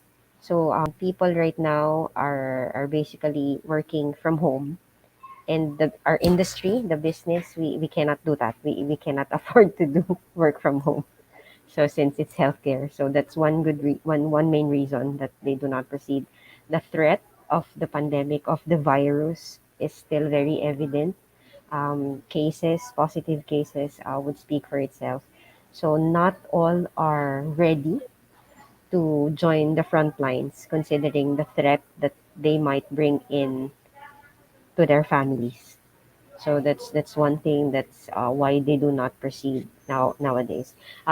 Salary is already competitive, the benefits are competitive, but the idea of working from home is something that we cannot offer them in a healthcare setting. So I think that's for the healthcare setting. Thank you. Okay, ma'am, sorry, follow-up question. So if they decline, does it mean 100% hindi na po sila makakatuloy sa company, or are they considered for other roles? I don't know if Good my question question. makes sense. Actually, that's a good question. It's not like we're banning them from applying from our company. No, definitely, we really understand where they coming from, where are they coming from, and it's also something that we consider. It's just that some are brave enough to join the front lines. So, if they're ready, what we tell them always would be they can see us again, they can join us again, they can reapply if they're ready to work in the front lines already. So it's not like they don't have chance anymore whatsoever, but definitely they still have once they're ready. Maybe if they're fully vaccinated, or if they consider other opportunities that would lead them to working inside the hospital. The idea of working in a hospital, so um, they can always join us here. So for corporate positions, we do hybrid setup. So some of our corporate positions would follow the work from home arrangement, some for some days. So if they are already okay with that hybrid setup, like let's say 2 days work from home, 3 days uh, in the office, then we consider them definitely. So not naman all positions would require a physical duty here in the hospital, but of course majority would require. But for corporate positions specifically, we can do work from home setup. Thank you for that, Thank ma'am. you. So this question also goes to Vertiv. Does it apply to you, sir? Do applicants have hesitations when it comes to working on site? We're probably one of the lucky companies during this pandemic. Just for you to understand what our business is, we are into data and technology. In fact, most companies need our products now because, like now, if there's a problem with our data center, we cannot be connected with each other. So our main customers are, especially in the Philippines, are primarily big companies like Globe, Smart, PLDT, and even banks. So they need us during this time. Um, And also from the global customer landscape, most of the companies that we are serving are technology companies like Amazon, Facebook, and Microsoft. So they use our data centers and our UPS. So from that alone, most of our employees, 95% of our employees, except those who are really serving these customers, our service engineers, who need to support Globe, who need to support BPI, who need to support hospitals. They are the ones that are working right now in the site. Only 5% of them. So 95% of our people are working from home. So if there's a probably decline or employees not pursuing their application for us, it's mainly due to probably counter offer from their current employer. And it's really that once we advance into the stage where they're being shortlisted, it's most likely that they will proceed with their application. All right, thank you for that, Sir Norman. So for Vertib, it's 95% work from home and Mm. 5% on-site. So good news to everybody. So next question. This is for Sir Dennis of EY and Miss Nick of BDO, as well as for I can see the name. Sorry, Miss is that Miss Leslie? Wait, I'll check my cards. Miss Carla from Direct yon. So for the past almost 2 years, what changed with hiring? Are we more lenient with the hiring fresh graduates? Do we have like when it comes to devices, operating systems? Because another an audience asked that a while ago when it comes to operating systems, software. What are the eligibilities for this for the sets? How do you use the sets, or how do you process secure information with those sets? I don't know if my question makes sense, but the question is how can we be, are we more lenient when it comes with data security of another an employee handling it from home? All Sir right. Dennis can go first. Yep. Thank you, Sharon. So again, welcome to all of our JRU graduates and also near graduates, right? I think this is my second or third time speaking to the university as well. I guess, from EY, which is, again, one of the big four top accounting and professional services companies in the world, right? I think what's important is that this is where you can really, as a potential job seeker, take a look at what are the values of the company, because oftentimes the decisions made on these values is what sets up these companies for success. For example, for EY, GDS Philippines in particular, right, all throughout the almost 2 years we've been so far working almost 98% of our workforce remotely. And the reason why we were able to make the shift very quickly was because in the first place, even before the pandemic, we were already looking, had the pieces, so to speak, in place. For example, all of our staff in the Philippines are issued laptops.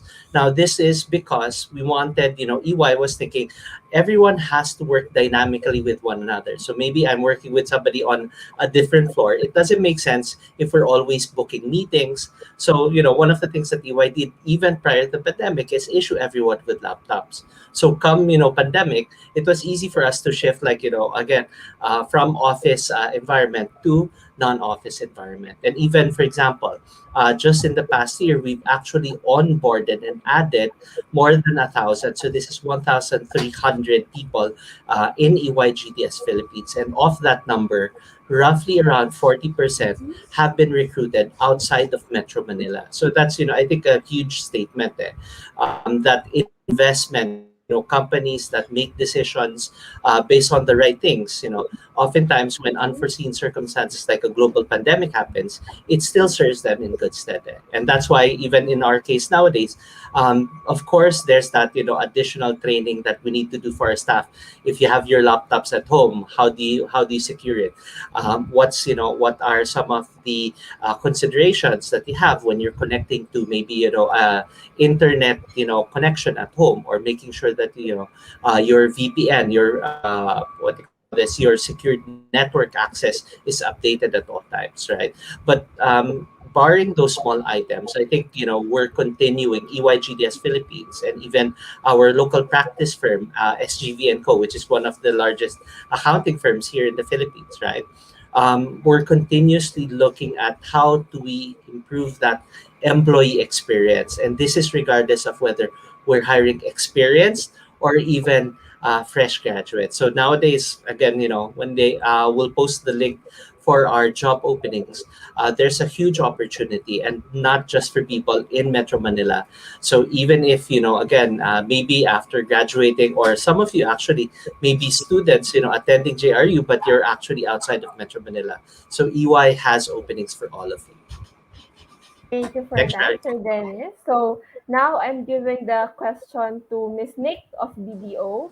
Ma'am, when it comes to hiring fresh grads or employees, candidates, are you more lenient? How do we answer to the question when it comes to data security when you're bringing the work home, Uh-huh. things Right. like Hi, that? good afternoon, everyone. So thank you for having me again.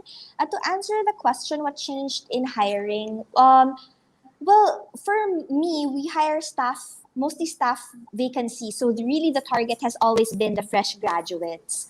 So in terms of that, nothing has changed really. Even since the beginning of the pandemic, we have not stopped hiring, and still the main target would be fresh graduates. Unfortunately, given that we are a bank, we don't have the luxury of working from home. Mostly the work is service oriented, especially in the branches. That's why the employees really have to report on site. So with data privacy, we are not lenient, of course. We follow the data privacy agreement in when it comes to the forms and anything that the candidate gives us personal information. But given that or most of our employees work on site, of course the company has these measures, preventive measures in for to keep us safe or make us feel safe. Like during the beginning of the pandemic, just to give an example, the company offered shuttle services so that the employees can go to work safely. And currently, even until now, we have antigen testing every 2 weeks just to ensure that everyone is safe. We also have what we call COVID care, a team of people who monitor the health of the employees once they get symptoms, assist them with the things that they need, things like that. So even if we do work on site, there is this feeling of um, security and that the company takes good care of us. So, given that, in terms of the hiring that I've mentioned, Ms. Sherry, fresh graduates are always welcome to apply with us. Kindly check our vacancies at jobs180.com/BDO Unibank, or they can also send their resumes to recruitment at bdo.com.ph, and we would be very excited to meet all of you. Thank you, Miss Nick. So last the question to Miss Carla. So Miss Carla at Direct, may we ask what changed in hiring? Hi, Miss Shari. Before I answer, is my audio clear? Yes, ma'am. Loud and clear. Okay, all right. So actually, many things changed before the pandemic hit now because our hiring process before then is actually personal.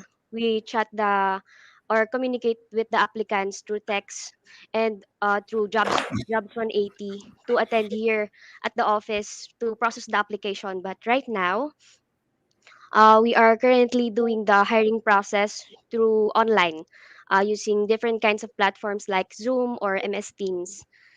And for the what do you call that? The privacy, of course, we are not lenient. We are following the Data Privacy Act as well. And unfortunately, we're working on site. As you can see, I'm in the office right now. The reason for that would be to properly onboard the newly hires for 1 to 2 months. But we do have a flexible work schedule right now. Some of us are working from home, but uh, I can say 25% of us are working in the office because some are working on site with the client. And same with BDO actually with Miss Nix. We are conducting monthly antigen tests and we do offer vaccination support or assistance to our employees as well, because 98% of our employees are fully vaccinated already. So we do have job opportunities or job vacancies open right now, and you can check them out at jobs180.com slash direct business, and you can send your resume also at dbti.hr at directbusiness.com. So All yeah. right. So thank you for that, Miss Louise. All right. So I have this question just came in from Maricel Bontog. How will it affect the position that we are applying for if the experience that we have is in a different industry? So I'm asking this question to Sir uh sorry, I forgot. Sir Norman of Vertig. Sorry, sir. The our industry is into shared service, so into several businesses, engineering, marketing. So whatever industry is doesn't matter to us for as long as they fit the qualifications that we're looking for, whether it's engineering, whether it's in marketing, whether it's in business. All right. But since fresh graduates, basically anything goes, no? As far as the fresh graduates are concerned, we have I think sooner we'll be opening um, our doors for fresh graduates. We intend to hire them first quarter in 2021. Just watch over some announcement, job ads from us. But in response to, so I think we're um, probably one or two together with Ernst and Young. We are working from home. I just like to answer the question on what has changed in the hiring process. So I think the Perfect. major change, as mentioned by our colleague here, is really the everything is virtual. So all our interviews and even our onboarding are all virtual. There are many employees since we have been working from home since the start of the pandemic. There are many employees that I have not seen face to face. No? So just a tip for you guys, especially if you are into job hopping, invest on if you have money, invest on a good laptop or a good computer. No? And the minimum Mbps should be at least 8 Mbps, and it should be able to 8 Mbps and up for the internet connection, so that in case there are video interviews, you would be able to handle the interview very smoothly. But for companies like us, we provide, since most of us are working from home, we provide all that the employee needs, from laptop to headphone, all the things that are needed for him to be able to work from home smoothly. And also, since there are some shortage also of computers right now, we are having some problems of deliveries. We are also open for our future employees who have temporarily who have their own laptops or PCs at home. And security is very strict with us. We provide a connection. It's called virtual desktop interface, where we provide you the link, and it's a secured link, no, where you can do your stuff, connect with us through that link. All right. Okay. So thank you for that, Sir Norman. So here's a different question. So this one I'm giving the question to Miss Gertrude and Sir Dennis, no? So this now that we are in the landscape where everything is posted online, like everything, like you get news, you see it online. So in the States we have had news where employees can get fired because of what they posted. So how is this true? Does it apply here in the country, here in the Philippines? Can you get deferred? Can the HR defer your application just because of what you posted? Miss Gertrude can go first. Thank you for the question, Sherry. So basically, that has something to do with, correct me if I'm wrong, but that's privacy. Something to do with privacy and posting on social media, basically. Um, Here in Makati Med, we are very particular with that. So we give utmost priority to data privacy, not just for our patients, of course for our patients, but also for our for everybody in the in the hospital. So anything here stays here. So we cannot just put a picture of a patient in social media just because we want or we're proud of that particular patient or the procedure that we did was a success. So we cannot do that. So if they are not yet employees of Makati Med, of course, we cannot get the hold of it. We have no control on that. But definitely for our employees, everybody here has been oriented and is aware that we cannot post anything uh, with a patient information or anything confidential online, even in our own social media pages. So it's a big no for us, unless the patient would initiate of posting and gets our consent, then that's another story that we can allow. So, but if us will be posting something about the patient, the procedure, what, definitely it's not gonna be allowed. So there are certain policies and equivalent disciplinary actions that we're following here in the hospital if an employee would do that. So far, we have not encountered any, thank God. So everybody has been compliant, and we have been very much conscious on maintaining our social media pages, even if it's our own page. So we know and we have control of it, but just the same, we are confident that our employees would also respect not just the company's privacy, but utmost respect are given to our patients here in the hospital. So basically, we give priority to all of them. So not just the patients, but also for our colleagues here in the hospital. Thank you for that, Ms. Gertrude. So, Sir Dennis? All right. Thank you. Thank you so much, Sharing. I think, again, I go back to that discussion about, the values that the company, talks about and more importantly enforces, right? So in this particular case, EY, one of the core values that we have is really people who demonstrate integrity, respect, and teaming, right? So that's one of our core values. And for us to be able to really live that out, not just from, an organizational sense, but also in an individual sense, then we have to ensure that we're taking care of our people, whether it's, like what Gertrude was talking about, providing them training, wherein, they can be more conscious about what profile that they set up, right? And also, uh, what is it that they post online, because I think just being cognizant of the fact that anything you post on the internet, that's there forever in whatever shape, form, or format, right? And with that in mind, looking at and thinking, whatever I post there, is it something that can be brought up later on? Because again, even though EY does not do like in-depth investigations on what people post on social media, barring of course there's a disclosure about our client engagements, breach of security based off of the Data Privacy Act, right? What's important is that there may be other factors coming in, right?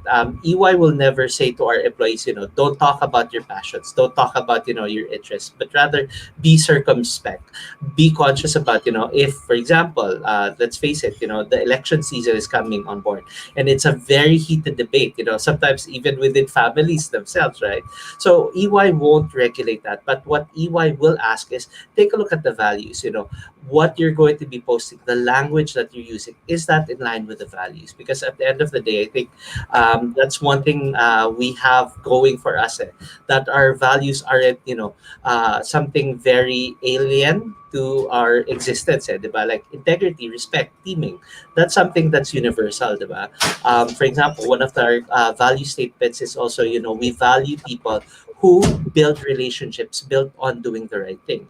So again, just based on that, guideline, it's very easy for all of our employees to be conscious about what they post online. right? And again, even with EY, we support our employees' interests. Like, for example, because all of us or majority of our population is working remotely, some of them might be interested in, how do I do social media marketing? So that in itself is actually a free course that's made available to all EY employees, right? On our internal platforms. Thank you Thanks, for Sherry. that, Sir Dennis. So, ibang topic naman po. This one from for Miss Louise of Direct and Miss Nick of BTO. So, the question is it a disadvantage for applicants with no internship experience compared to those who had theirs?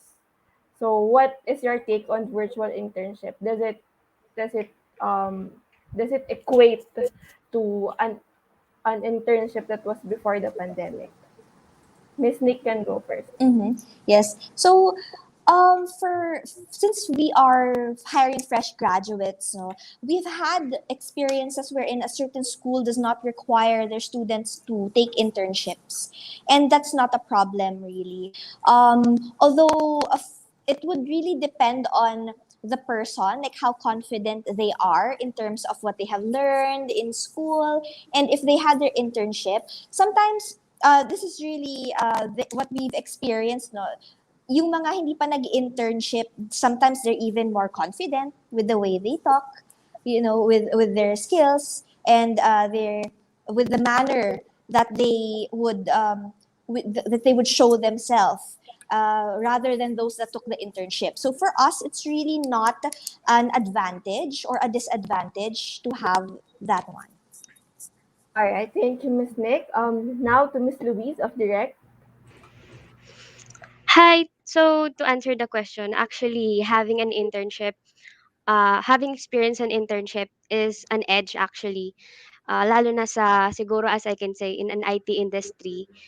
Because if na-expose ka na sa mga IT languages, some IT programs, lalo na kapag user knowledge, talagang parang yung transition mo to the work is mas mapapadali. Although we do accept um, what do you call this? Fresh graduates with no internship programs. We're also open to them din naman po. All right, so thank you, Miss Louise. So to everyone, this is my last question para po sa lahat. So ang last question po ay we would like to ask for the openings, vacancies, open roles that you have for fresh graduates. Sir Norman of Vertiv can go first. Openings for fresh graduates. Yeah, I think I've mentioned already that we are open for engineering graduates, business management, marketing, management, or business courses. So if you'd like to work in an environment where you grow your talent, where innovation is, you like challenges, you like to be in the technology business, Bertib would probably be a good employer for you. All right. So listen up, people from STEM, no? So the link for this Vertiv is jobsready.com/Vertiv. All right. So next up, we have Miss Gertrude of Makati Medical Center.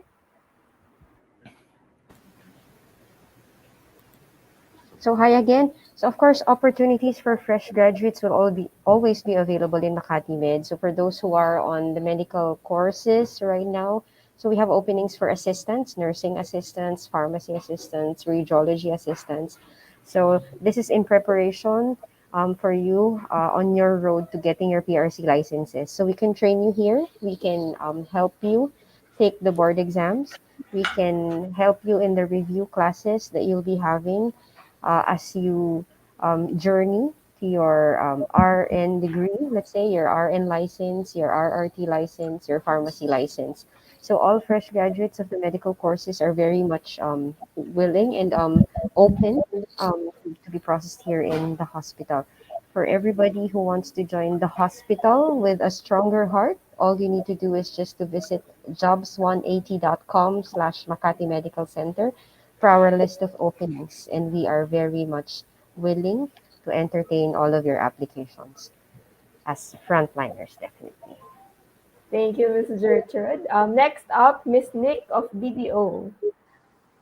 Yes, so hi everyone. For vacancies of BDO, we accept fresh graduates for any course, but mostly now we're really looking into business and accounting majors. We have vacancies in our head offices in Makati and Ortigas, or if you want something that's more like nearby to your residence, we also have vacancies in our branches. So you can send us again your application through jobs180.com/BDO Unibank or through our recruitment email. That's recruitment@bdo.com.ph. All right. Next, we have Miss Louise of Direct. Miss Louise, can you please tell us about the vacancies over at Direct Business? Hi, Shari. Right now, we have vacancies for bachelor's degree in business management, accountancy, marketing, and especially IT. And we are located in Quezon City near Eton Centris. And you can also view our page in Jobs 180 at jobs180.com dash direct business. Yep. Thank you, Miss Louise. Last, Sir Dennis, can you please ask about open roles at EY? All right, thank you so much, Harry. So again, if you're interested in joining one of the big four top accounting professional services in the world, firm in the world, right, with over 300,000 employees worldwide, please do go ahead and visit us at jobs180.com/EYGDS, and you can also I've shared the link with the staff, so hopefully they can put it online. Currently, again, we're accepting fresh graduates for our accounting practice, client engagements, for audit. We also have our openings for global trade staff under tax, and of course for our core business services. So these are, again, with our talent shared services associates, mainly HR support and the like. But more importantly, since with the size of EY, there is always an opening somewhere for you. So go ahead, please visit our site, and we hope to see you soon in the future. All right. So to our panel members, thank you for lending your time. On behalf of Jose Rizal University and the Jobs180.com team, we thank you for being with us this afternoon, and we hope that we can invite you again in future sessions. So hopefully po, ma-invite po namin ulit kayo as panel, and we get to do this again for other colleges and universities. So thank you po for lending your time. All right. Our So pleasure. Thank Thank thank you. you, you. sir. Thank you, Thank you sir. All Thank you also. so Thank right. you, much, Miss Sherry. Shari. Take Thank care, you, pa. Thank everyone. you. Stay safe and healthy, everyone. Stay safe to everyone, Stay pa. safe.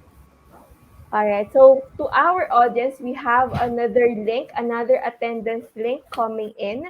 So after this one, we will flash it on the screen and we will put it in the comment section. So mag-attendance kayo ulit. All right. So to officially close this session, may we call on Ms. Lorraine Parangue, Director for Guidance and Testing Office, to give us the closing remarks. So lalagay naman yung link sa comment section, guys. Hi, Hi, Miss Miss Lorraine. Shari. Ma'am, I'll put you on Hello. spotlight. Okay, thank you. Hi, everyone. We would like to thank Jobs 180 for the collaboration of this activity. We are so grateful with our resource speakers like Mr. Kim Chua of Jobs 180, Ms. Rhea May Kimpo of Accenture, our panelists, namely Ms. Gertrude Oliveros of Makati Medical Center, Mr. Al Dennis Supetran of EY Philippines, Mr. Norman Gailoa of Furtive Company, Ms. Nick Innocentes from BDO, and Ms. Carla Luisa Marie Cabael from Direct Business. We really highly appreciate sharing with us your expertise and experience in the new normal. Truly, it will be a great help to our young professionals, the JRU graduates, and graduating students. As we continue our life with the new normal, we hope that the skills, competencies, and career tools that the university shared with you will be utilized to your future workplace. The tips, advices, and expectations that you have learned will serve as part of your career tools. Rest assured that our school, Jose Rizal University, is willing to assist you in providing potential career workplace and career guidance. Please keep on visiting our website www.jru.edu and also the JRU Facebook page and the Resilient Career and Placement Facebook page to keep you updated. Soon, some of you will become a member of our Alumni Association, and of course, some of you are already part of the Alumni Association. We will still keep in touch with you for your future career advancement and, of course, continuous network with the Resilience. To our dear students, graduates, and everyone who joined and stayed with us this afternoon, thank you for so much for spending your valuable time with us. Please keep safe, be kind and gentle to yourself. Take good care of yourself. Resilience, remember, we are here to help and support you. Have a great day and see you soon. God bless you all. Thank you. Thank you for that, Miss Lorraine. And on behalf of our team, ma'am, thank you again for inviting us to power this session po. And we hope to get to do this in the next semesters to come for the entire JRU audience po. Yes, we Thank you, look Miss forward for Lorraine. that. Stay safe, ma'am. All right, so guys, please hold on. We have an evaluation link coming up. So we are putting it on the screen and then we will be putting it on the comment section. So, sorry, QR pala yan. So please answer within the day. It will close at 5 p.m. So this is again from the JRU Guidance and Testing Office. All right. So we would also like to make an announcement. So please watch out for the next set of webinars that we are hosting for other universities. So if you see it on our page, you're welcome to attend in those sessions. Those are for free. Pwede kayong mag-rewatch kung gusto nyo. We will also be having an exclusive virtual career fair for Optum. It is entitled Optum Open House. It will be on October 22 and 25, and it will start at 2 p.m. So what's going to happen on October 22 and 25? So by 2 p.m., we have recruiters, interviewers ready to meet you guys, to interview you guys, to interview candidates, and for to process their application. Ayan. So sa 22 and 25, we are hoping that we get to accommodate a lot of candidates, a lot of applicants coming from the Jobs 180 roster of partners. Ayan. So parang binibigyan namin kayo ng priority on top of Optum's pool of candidates. So for 22 and 25, Jobs 180 and Optum, sila naman yung tie-up. So it's an open house. We want to see you there. So the link is bit.ly/optum-op22. And if you're joining the 25th, it's optum-op25. October 25. All right. So we would like to thank you guys for staying with us this afternoon. We hope you have as much fun as we had. And we would like to thank our sponsor, it's CEO Group. So you can check them out in Lazada or Shopee. And for their career opportunities, it's available at jobsready.com/CEO Group. So to our audience who's about to graduate, congratulations. Hope to see you soon. Stay safe and have a great afternoon. Bye, guys.